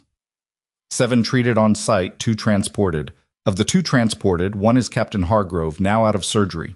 The other is a civilian woman, concussive injury, who I understand was discharged from Redstone General this afternoon." She paused. "The soldier with the tension pneumothorax, Specialist Okafor," Kessler said. "Stable. He's in the base medical ward." She nodded. "The needle decompression. I want it documented that it was performed within my scope given the emergency context, the available resources, and the alternative outcome." "It's documented," Whitmore said, "as everything else you did today is documented." He held her gaze. "Sullivan. The mission brief you were given, classified parallel track, isolated from the protection detail, was appropriate for the situation as it was originally assessed. It was not adequate for what the situation actually was." She said nothing.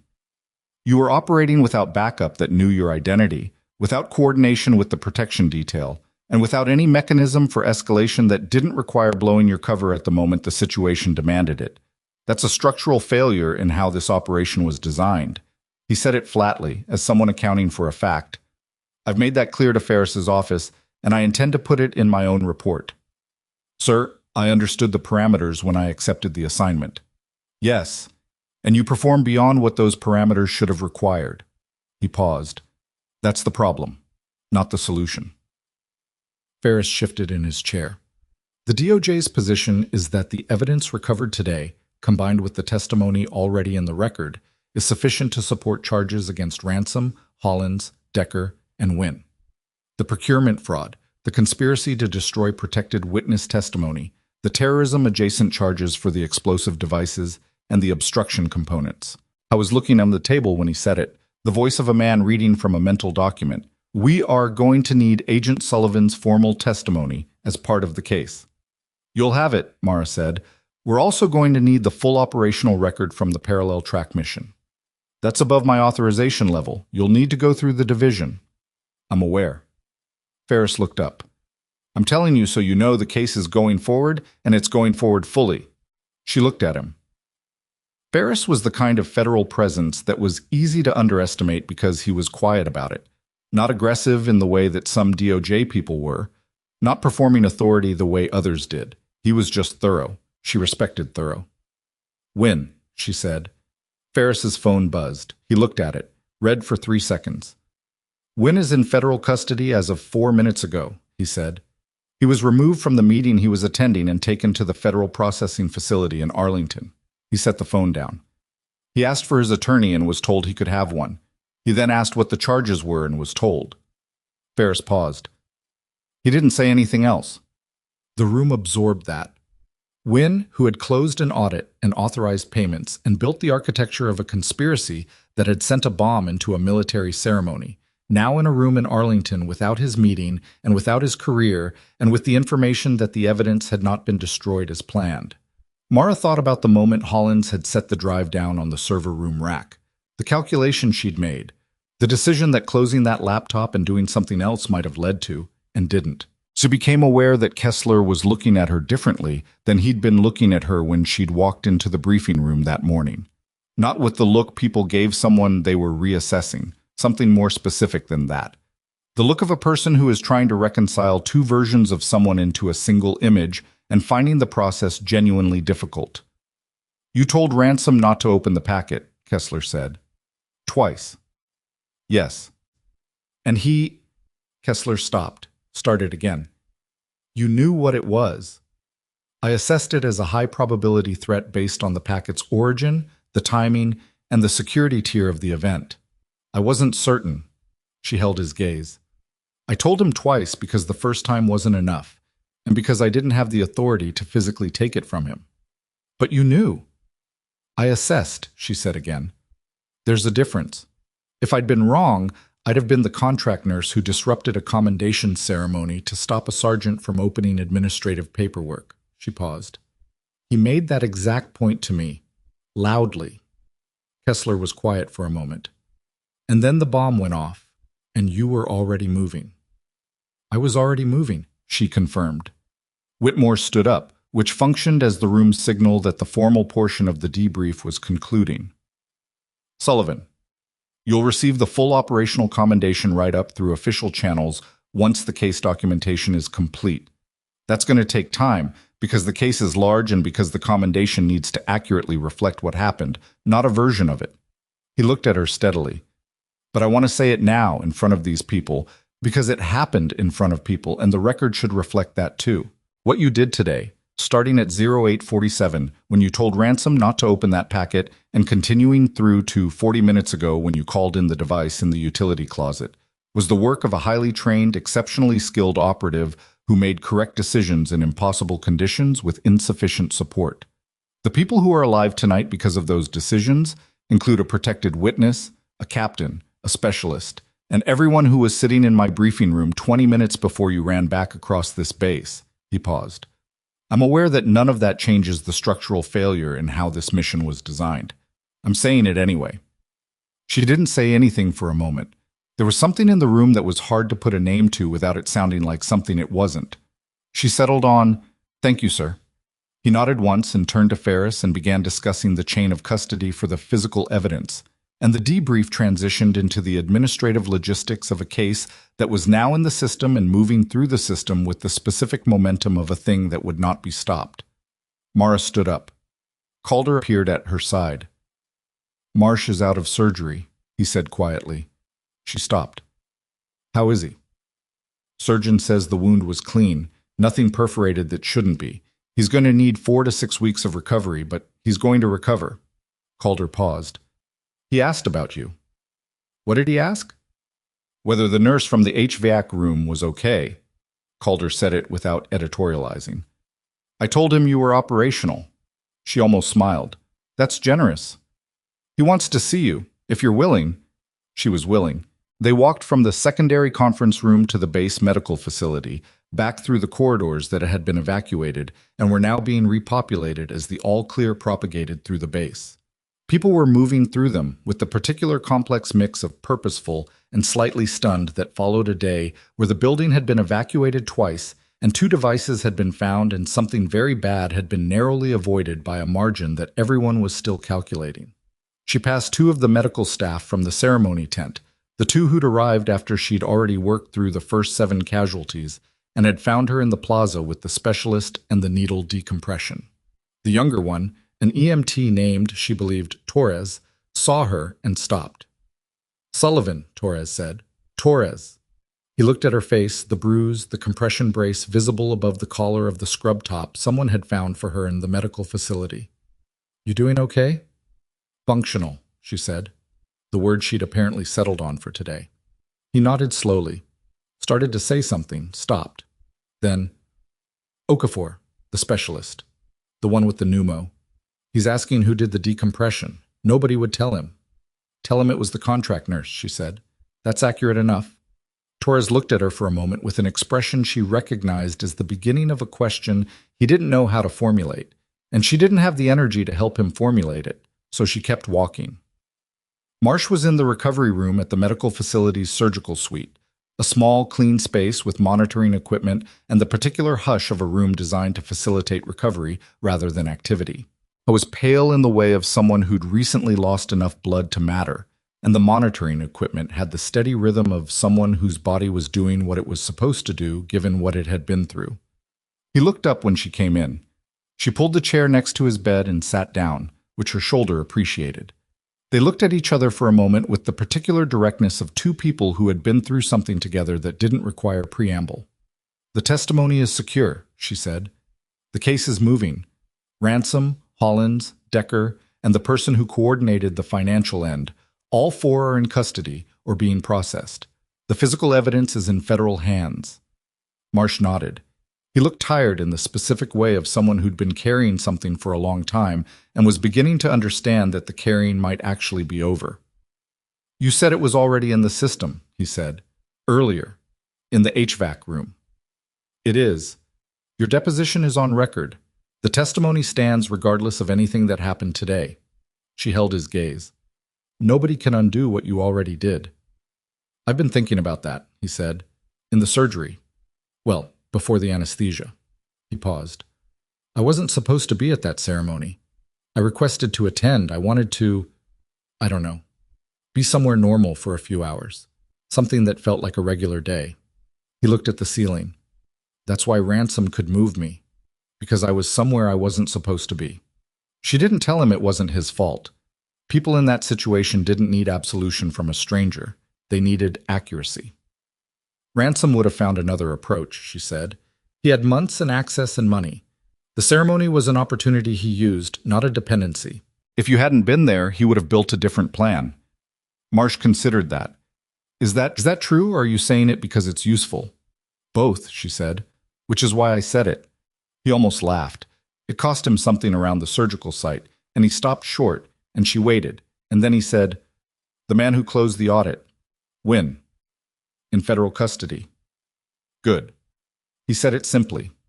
Not with satisfaction exactly, with the quiet relief of someone who had lived with an outcome being uncertain for long enough that certainty, even difficult certainty, was a form of rest. She sat with him for another 15 minutes and let him sleep. The base had gone from crisis to investigation to controlled recovery by the time she walked back out into the evening air. The mountains were dark shapes against a sky going from gray to black at its edges. The lights of the ceremony plaza were on, not the decorative lights from that morning, but the working lights of a forensic team doing what forensic teams did with a site that had been a crime scene since 0940. Calder was leaning against the exterior wall of the medical facility with his jacket collar up against the cold, and his phone in his hand and the expression of a man who had made peace with not sleeping tonight. Division wants you on a call tomorrow morning, he said. Full debrief at the division level. They're going to want the operational record and your assessment of the mission structure. I'll be on it. And the medical, I'll get the imaging. Tonight. She looked at him. Calder. Tonight, he said. Whitmore already arranged it. The imaging center on base is running extended hours because of the day's events, he paused. He said, and I'm quoting, tell her it's not a request. She looked at the dark mountains, looked at the forensic lights across the plaza. The young deputy, she said, the one from the MP unit who was at the perimeter this morning. Morrison's team. Greer, Deputy Greer, what about him? He was the one who closed the south perimeter when I was running after Arlo. She paused. Did he follow up on Arlo? Calder frowned. Arlo was picked up at the perimeter. He's being questioned separately. He's not confirmed as part of the network. He may have been there as surveillance for a third party trying to track the operation's outcome rather than a direct participant. He looked at her. You recognized him. Previous operation, different country. He surfaces when there's something worth watching. She said it without elaboration, because the elaboration lived in files that were classified above this conversation. Make sure whoever is questioning him knows he's not an amateur. I'll pass it on. Calder pushed off the wall. Imaging center. Then you're done for the day. Then I'm done for the day, she agreed. She followed him across the base in the dark, and the lights of the plaza cast long shadows behind them both. And somewhere in the administration building, the evidence was being catalogued, and the chain of custody was being maintained, and the case was building itself into the shape of something that would hold in a courtroom. The whole thing had started with a sealed packet and a sergeant who wouldn't listen. She thought about that as she walked, about the specific character of being dismissed, not just ignored, but actively pushed aside with the confidence of a person who doesn't consider the possibility that the person they're pushing might know something they don't. Ransom had mocked her in front of his colleagues. He had performed her irrelevance for an audience. And then the world had arranged itself so that his freedom and his future and his reputation were now entirely contingent on systems that she had held together in a plaza with 2 tourniquets and a kit bag in her hands. She hadn't thought about that during the day. She'd been too busy. But she thought about it now, in the cold evening air, and she didn't feel triumph about it. Triumph would have required something being resolved cleanly, and nothing about today had been clean. What she felt was closer to, this is what it costs, and it was worth it, and now there's imaging to get, and a shoulder to deal with, and a division call tomorrow morning. The imaging center was warm and quiet, and the technician on duty was professional and incurious about the compression brace and the bruised face. The machine did what the machine did. Mara lay in it and stared at the ceiling and let her shoulder rest at last. And in the specific stillness of that moment, she became aware that she was genuinely exhausted in a way that was going to hit her properly sometime in the next hour, and she should be horizontal when it did. The technician came back with the preliminary read. Partial rotator cuff strain, he said. Not a tear. Rest, ice, anti-inflammatories. Avoid overhead activity, heavy lifting, anything that loads the joint above shoulder height, she said. I know. You've done this before. Different shoulder. He looked at her, looked at the compression brace, looked at her face, made the decision that was probably the right one, which was not to ask. You're cleared to go. Follow up in 3 days. She went. The room they'd arranged for her on base was in the temporary officers' quarters, a room she hadn't slept in more than 4 hours at a stretch in 6 weeks, because the cover required early starts and the operational work required late endings. She sat on the edge of the bed in the dark and took the compression brace off and put it back on at a slightly different angle that was more comfortable, and she looked at the floor and thought about what Whitmore had said in the debrief. Everyone who was sitting in my briefing room 20 minutes before you ran back across this base. She thought about the briefing room device, the utility closet, the conduit box, the placement that would have destroyed the room and the corridor junction and everyone in both. She thought about the 8 minutes between walking out of that room and calling it in, and the 90 seconds between the call and Calder pulling the alarm, and the difference that those 8 minutes had made. She thought about Decker setting the bag down on the asphalt with the deliberateness of someone aware of what carelessness might mean. She thought about how much of the whole thing had turned on that kind of close-run arithmetic, the seconds and the meters and the decisions made with incomplete information in compressed time. It had not been smooth. It had not been controlled. It had been the messy, imperfect, good enough work of a person doing the only available thing in each moment as it arrived. She lay back on the bed, stared at the ceiling, let the exhaustion arrive. Her radio, on the nightstand, crackled once. Then Calder's voice.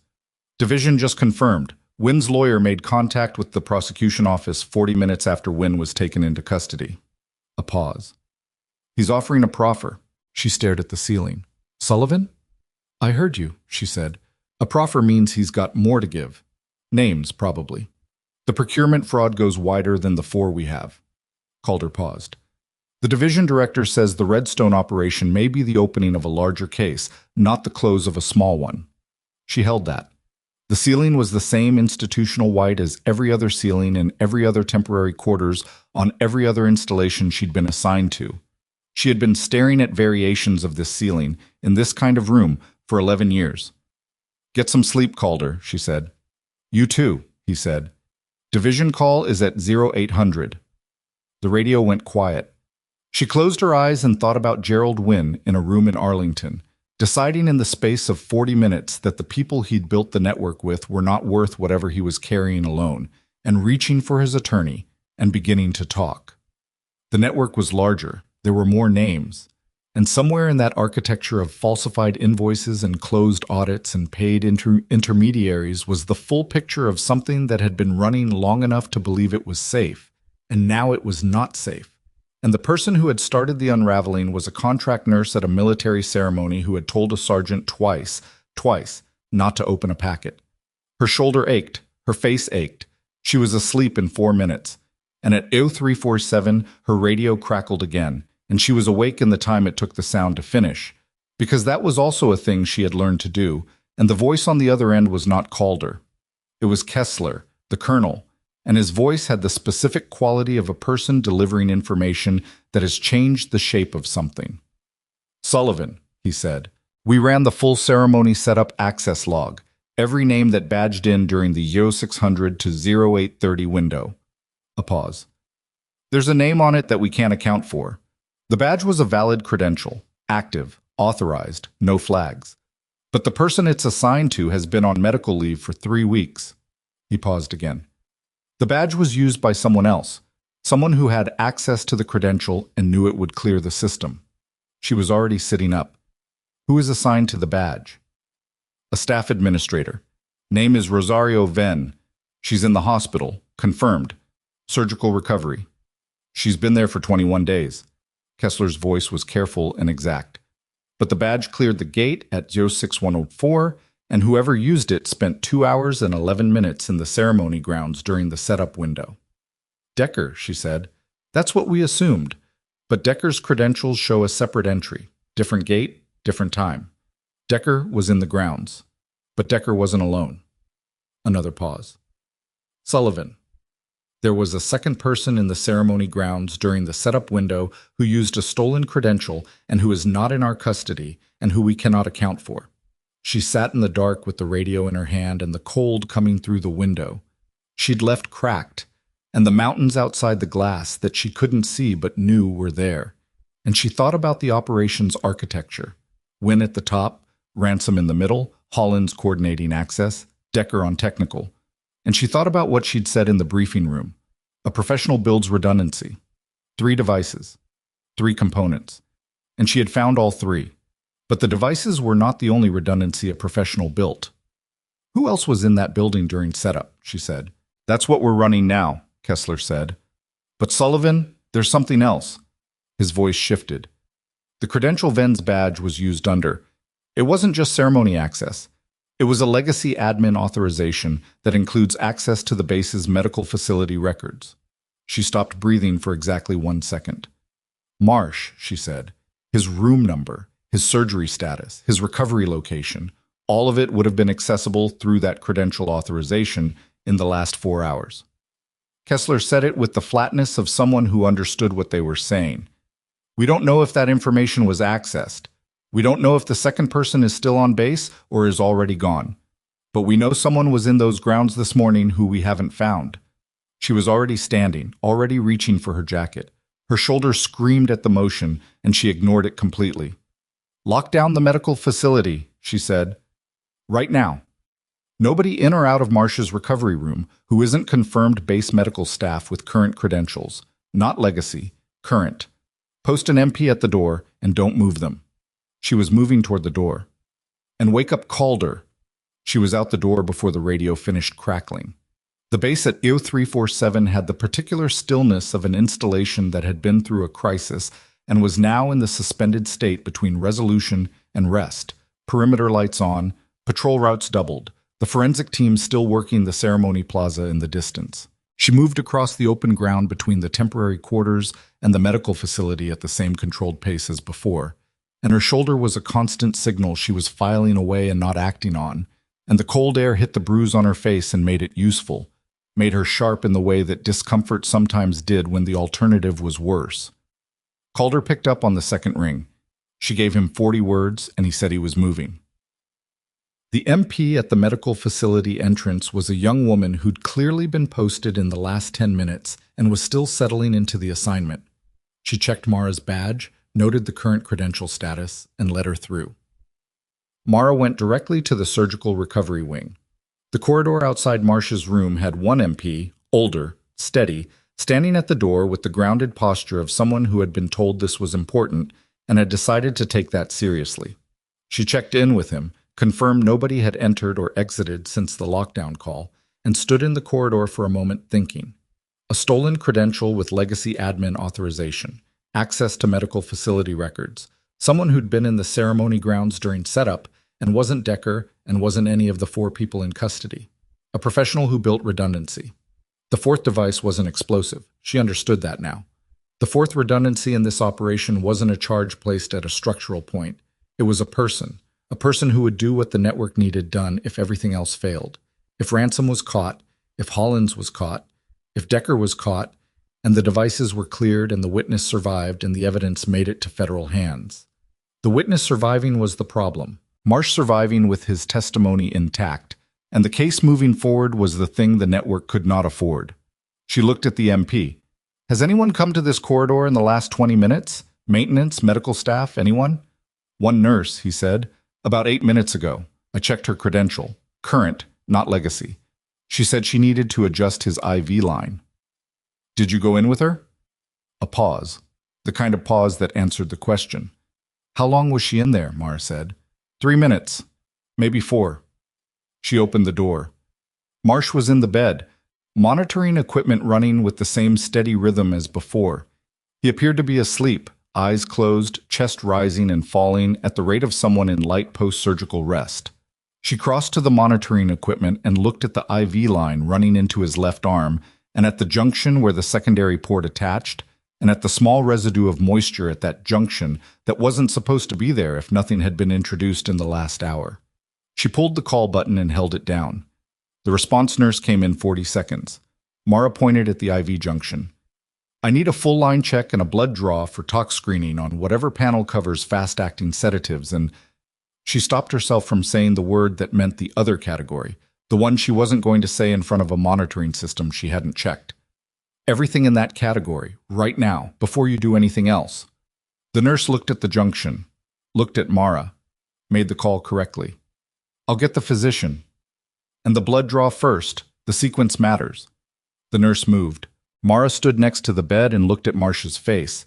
The color, the breathing rate, the quality of his stillness. And she was doing the calculation between what she was seeing and what a sedative introduction 90 seconds ago would produce and whether the timeline gave her enough room. Dr. Oliva arrived in 4 minutes, which was fast for 0351, and he came in pulling on a glove with the expression of a man who had been almost asleep and was now not. She told him what she thought had been introduced and through which access point and approximately when, and he looked at the junction and looked at the monitoring data and moved with an urgency that answered her question about whether she was right. Blood draw is priority, she said. Then reverse agent if you confirm. I know what to do, he said, not unkindly, just clearly. She stepped back and let him work. She keyed her radio. Calder, the nurse who entered Marsh's recovery room 8 minutes ago. Get me a description from the MP at the corridor entrance and run it against everyone on the current base personnel roster and the ceremony staff list simultaneously. Already on it, Calder said. I'm at the medical facility entrance. Come out. She went to the door, told the MP he'd done his job, that was accurate and he deserved to hear it, and went back to the corridor entrance where Calder was standing with his phone and the younger female agent she'd seen earlier, Reyes, who looked like she'd slept for approximately an hour and had made peace with that. Calder showed her his phone screen. MP described a woman, late 30s, medium build, dark scrubs, short hair. I ran it against the ceremony staff access list in the base medical roster. He scrolled. There's no match on medical roster.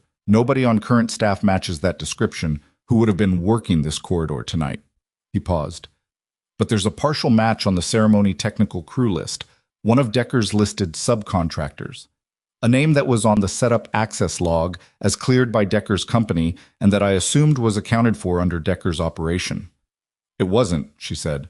No. He lowered the phone. A name, listed as event lighting technician. No photograph in the system because she was cleared as a subcontractor through Decker's company rather than through base security individually. He looked at her. She's on base. She didn't exit through any checkpoint. She knows the credential is burned, Mara said. She knows we'll run the access log once we find the gap. She's not going to a checkpoint. She thought about the base's layout, the perimeter, the exit points, the gaps, the northwest maintenance gate where Decker had been. Are there other legacy mechanical exits besides the northwest gate? Reyes said, "There's a drainage access at the south end of the installation, utility corridor that exits through a graded access point on the civilian side. It's on the physical map, but not the digital perimeter system." "How big is the access point?" "Wide enough for a person."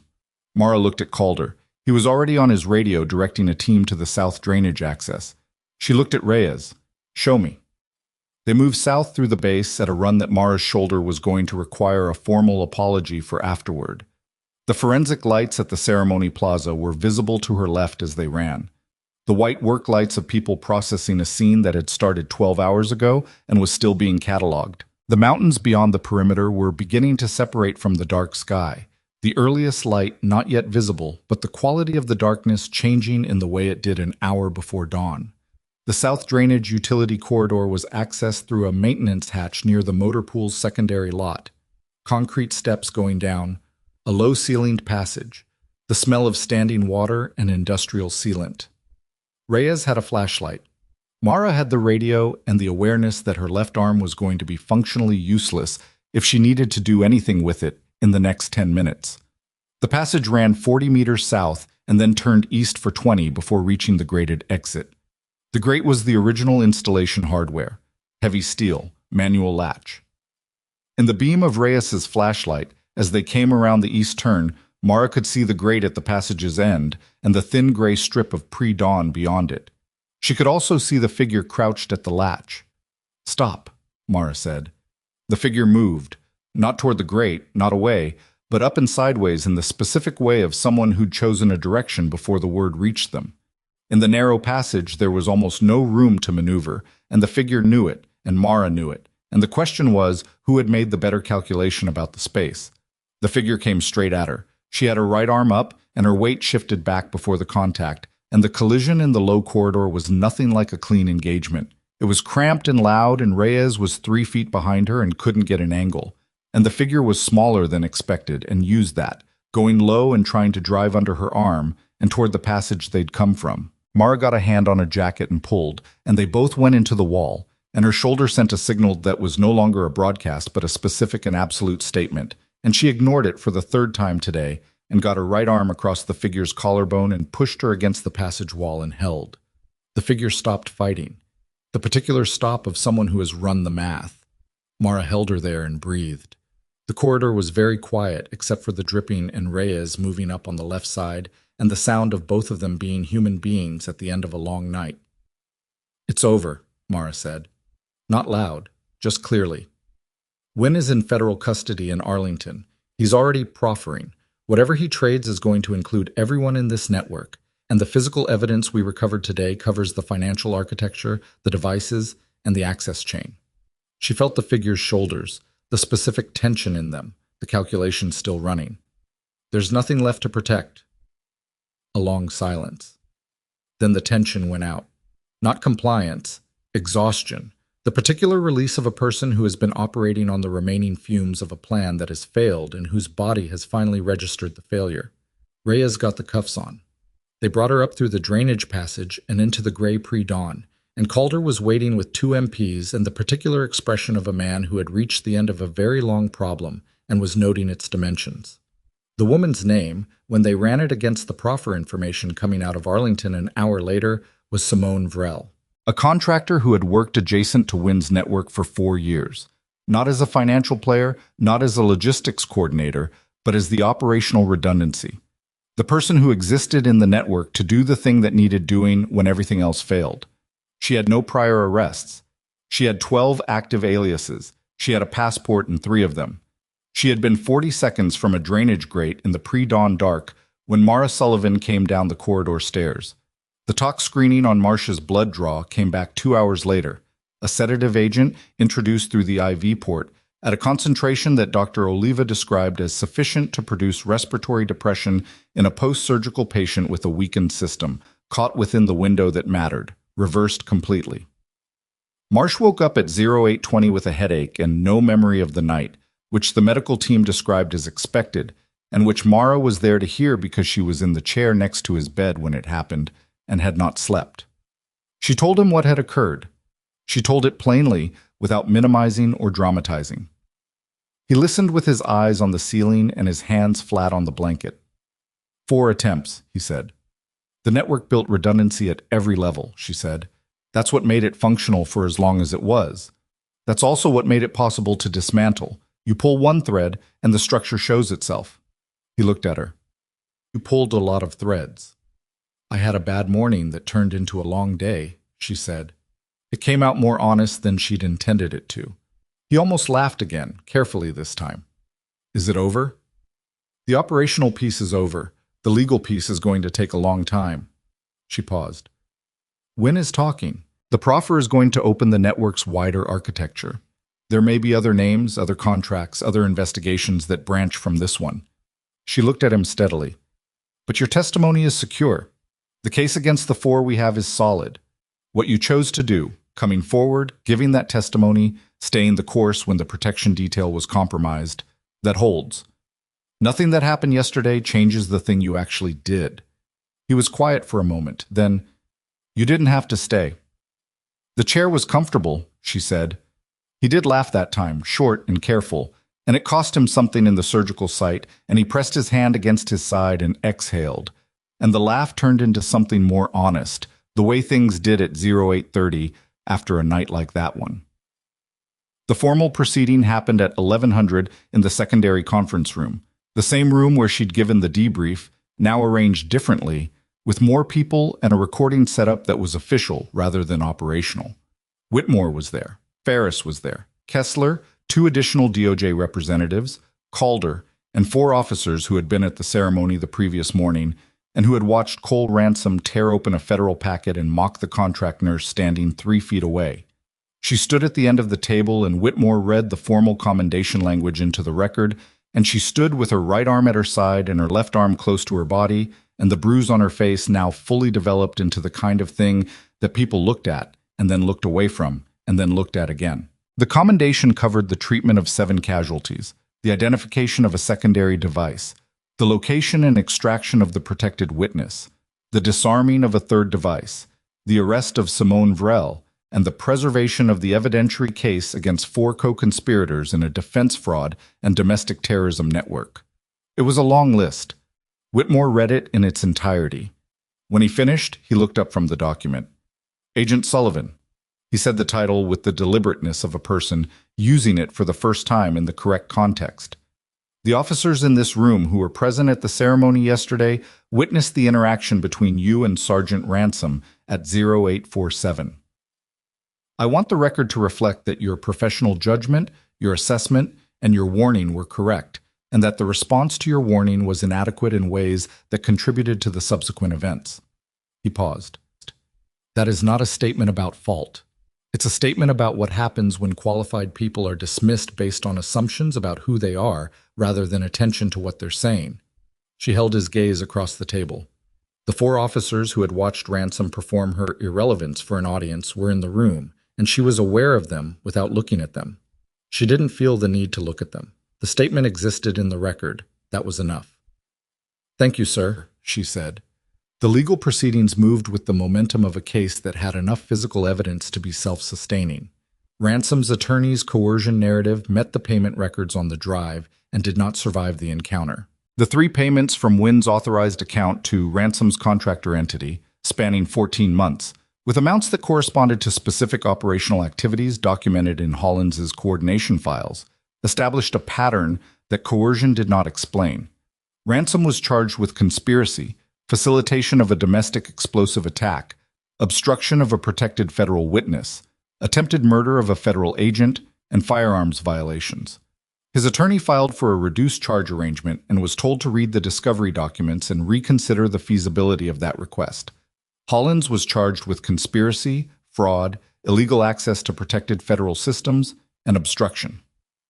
The server room drive had been her own insurance, documentation she'd kept against the possibility that Wynn would sacrifice her to protect himself. It was meticulous. It was thorough. It was also, once in federal hands, exactly the kind of documentation that made a defense attorney's life very difficult. Decker was charged with domestic terrorism-related offenses, 3 counts of placement of explosive devices, and conspiracy. His lawyer was quiet in a way that meant they'd looked at the evidence and made a realistic assessment. Varel was charged with attempted murder of a federal witness, conspiracy, and identity fraud. Wynn's proffer, when it came in full, named her as the network's operational enforcer across 5 separate actions over 4 years. None of those prior actions had resulted in an arrest, because none of the prior actions had included someone who came down a drainage corridor at EO 350 and held her against a wall until the math ran out. Gerald Wynn himself pled to reduce charges in exchange for the full proffer, 12 counts reduced to 7, with a sentencing recommendation that his attorney had negotiated carefully and that the DOJ had accepted because the names and the documentation he provided opened investigations in 3 additional federal districts. He traded the network to save himself a decade of the sentence he deserved, which was the kind of outcome that was not satisfying and was also what happened in the real architecture of federal prosecution, when the alternative was a less complete dismantling of something that needed to be completely dismantled. Mara was briefed on the Wynn plea arrangement by Ferris in a phone call 2 days after the events at Redstone. She said nothing for a moment after he finished. Then, the other investigations. The 3 districts. Moving, Ferris said. The evidence he provided is solid. We expect charges in the 1st district within 60 days. And the audit process? The audit that Wynn had closed. The process that would have caught Hollins 8 months ago. Is someone looking at how an active flag gets closed without escalation? That's an internal DOJ review, Ferris said. It's happening. Good, she said, and she meant it as the specific thing it was. Not closure, but the system doing the corrective work that systems were supposed to do when they failed, which they did, which all systems did, and which meant the work of closing gaps was never actually finished, only continued. Deputy Greer found her on her last morning in Redstone. She was packing the temporary quarters, 6 weeks of a life built around a cover, which meant there wasn't much. The kit bag, now replaced, a change of clothes. The folded piece of cardboard she'd jammed into the locker latch on the first day, which she kept for reasons she didn't fully examine. Greer knocked on the open door and stood in the frame with his hat in his hands, and the expression of a young man who had prepared something to say and was now uncertain about it. He was 24, she estimated, 25 at the outside. You were the one who told the perimeter team to close the south gap, he said, when you were running for the fence. Yes. I was the one who closed it. He paused. You were already running, and I didn't know what you were doing, and I almost... He stopped. I almost called out to stop you. But you closed the gap. You looked like you knew what you were doing, he said. So I closed the gap. She looked at him. The honesty of that, you looked like you knew what you were doing, so I closed the gap, was the kind of honesty that was worth more than a more polished version of itself. He hadn't been certain. He'd made a judgment call on partial information, and he was telling her he almost got it wrong and didn't. That was accurate. That was real. You did the right thing, she said. How do you know? He said. In the moment. When something feels wrong and you don't have enough information and you have to decide anyway. She picked up the kit bag, considered the question with the actual weight it deserved, because he was asking it sincerely, and because the answer was the thing she'd been building for 11 years, and she owed him more than a slogan. You don't always know, she said. Sometimes you're wrong, and you have to live with that. But when something feels wrong, specifically wrong, not just uncomfortable or inconvenient, but wrong in the way where your brain is telling you this pattern doesn't match what it's supposed to be. Trust that. She paused. Not blindly. Gather what you can in the time you have, but trust the signal. Most of the time, the people who dismiss the signal are the people who can't afford to be wrong about dismissing it. He was quiet for a moment. Then he nodded. Not the performative nod of someone acknowledging a lesson, but the slower nod of someone filing something away in a place where it would be accessible later. Thank you, he said. She left Redstone at 1340. Calder drove her to the airport in a rental car that smelled of pine, air freshener, and had a dashboard warning light that neither of them mentioned. They were quiet for most of the drive the way that people were quiet after something large, not uncomfortable, just not requiring words. At the departures drop-off, he said, "The division director wants to talk about next assignment." "I know." "What are you going to tell him?" She considered. The shoulder was in a proper brace now, imaging confirmed treatment plan in place. The bruise was the color of a mountain range seen from altitude. She had slept, finally, for 6 hours the previous night, and the exhaustion had not lifted so much as settled into the background where it lived between assignments. "That I need 2 weeks," she said, "and then I'll hear what he has." Calder nodded. 2 weeks is reasonable. "I know it's reasonable, that's why I'm asking for it."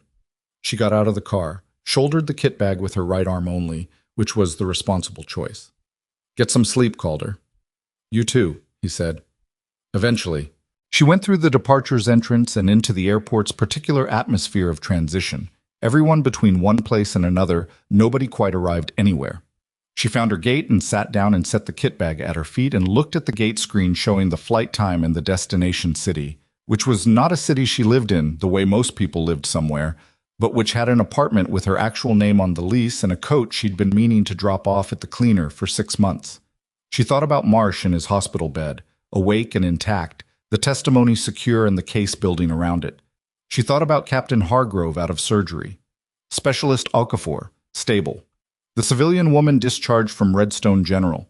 The 7 she'd treated in the plaza with 2 tourniquets and a kit bag and whatever the moment required. She thought about Cole Ransom tearing the tape from a packet with the easy authority of a man who had never seriously considered that the person telling him to stop might know something he didn't. The performance of it, the audience, the dismissal, the mock patience, the specific cruelty of being treated as a background noise by someone who had decided, before the conversation began, that you were not worth the cost of actual attention. She had been that background noise for 6 weeks. For longer than that, in other assignments, other covers, other rooms where the badge said one thing, and she was another thing entirely, waiting. Always waiting for the moment when the world required her to be precisely and completely what she was. The waiting was not passivity. That was the thing most people didn't understand about that kind of stillness. It was not absence. It was everything held in reserve. Every skill, every decision, every judgment compressed into the form of a person doing something ordinary, right up until the ordinary became impossible and the compressed thing released. She was not patient by nature. She was not calm by nature. She had simply learned, over 11 years of doing this work, that the world did not always provide the moment immediately. Sometimes you waited in a temporary quarters with a locker that didn't lock and an inventory nobody signed and a ceremony to staff where nothing was expected to happen. And sometimes the moment arrived in the form of a sealed packet and a sergeant who wouldn't listen, and you moved. You moved because you had always been capable of it. You moved because the waiting had not diminished you, it had concentrated you.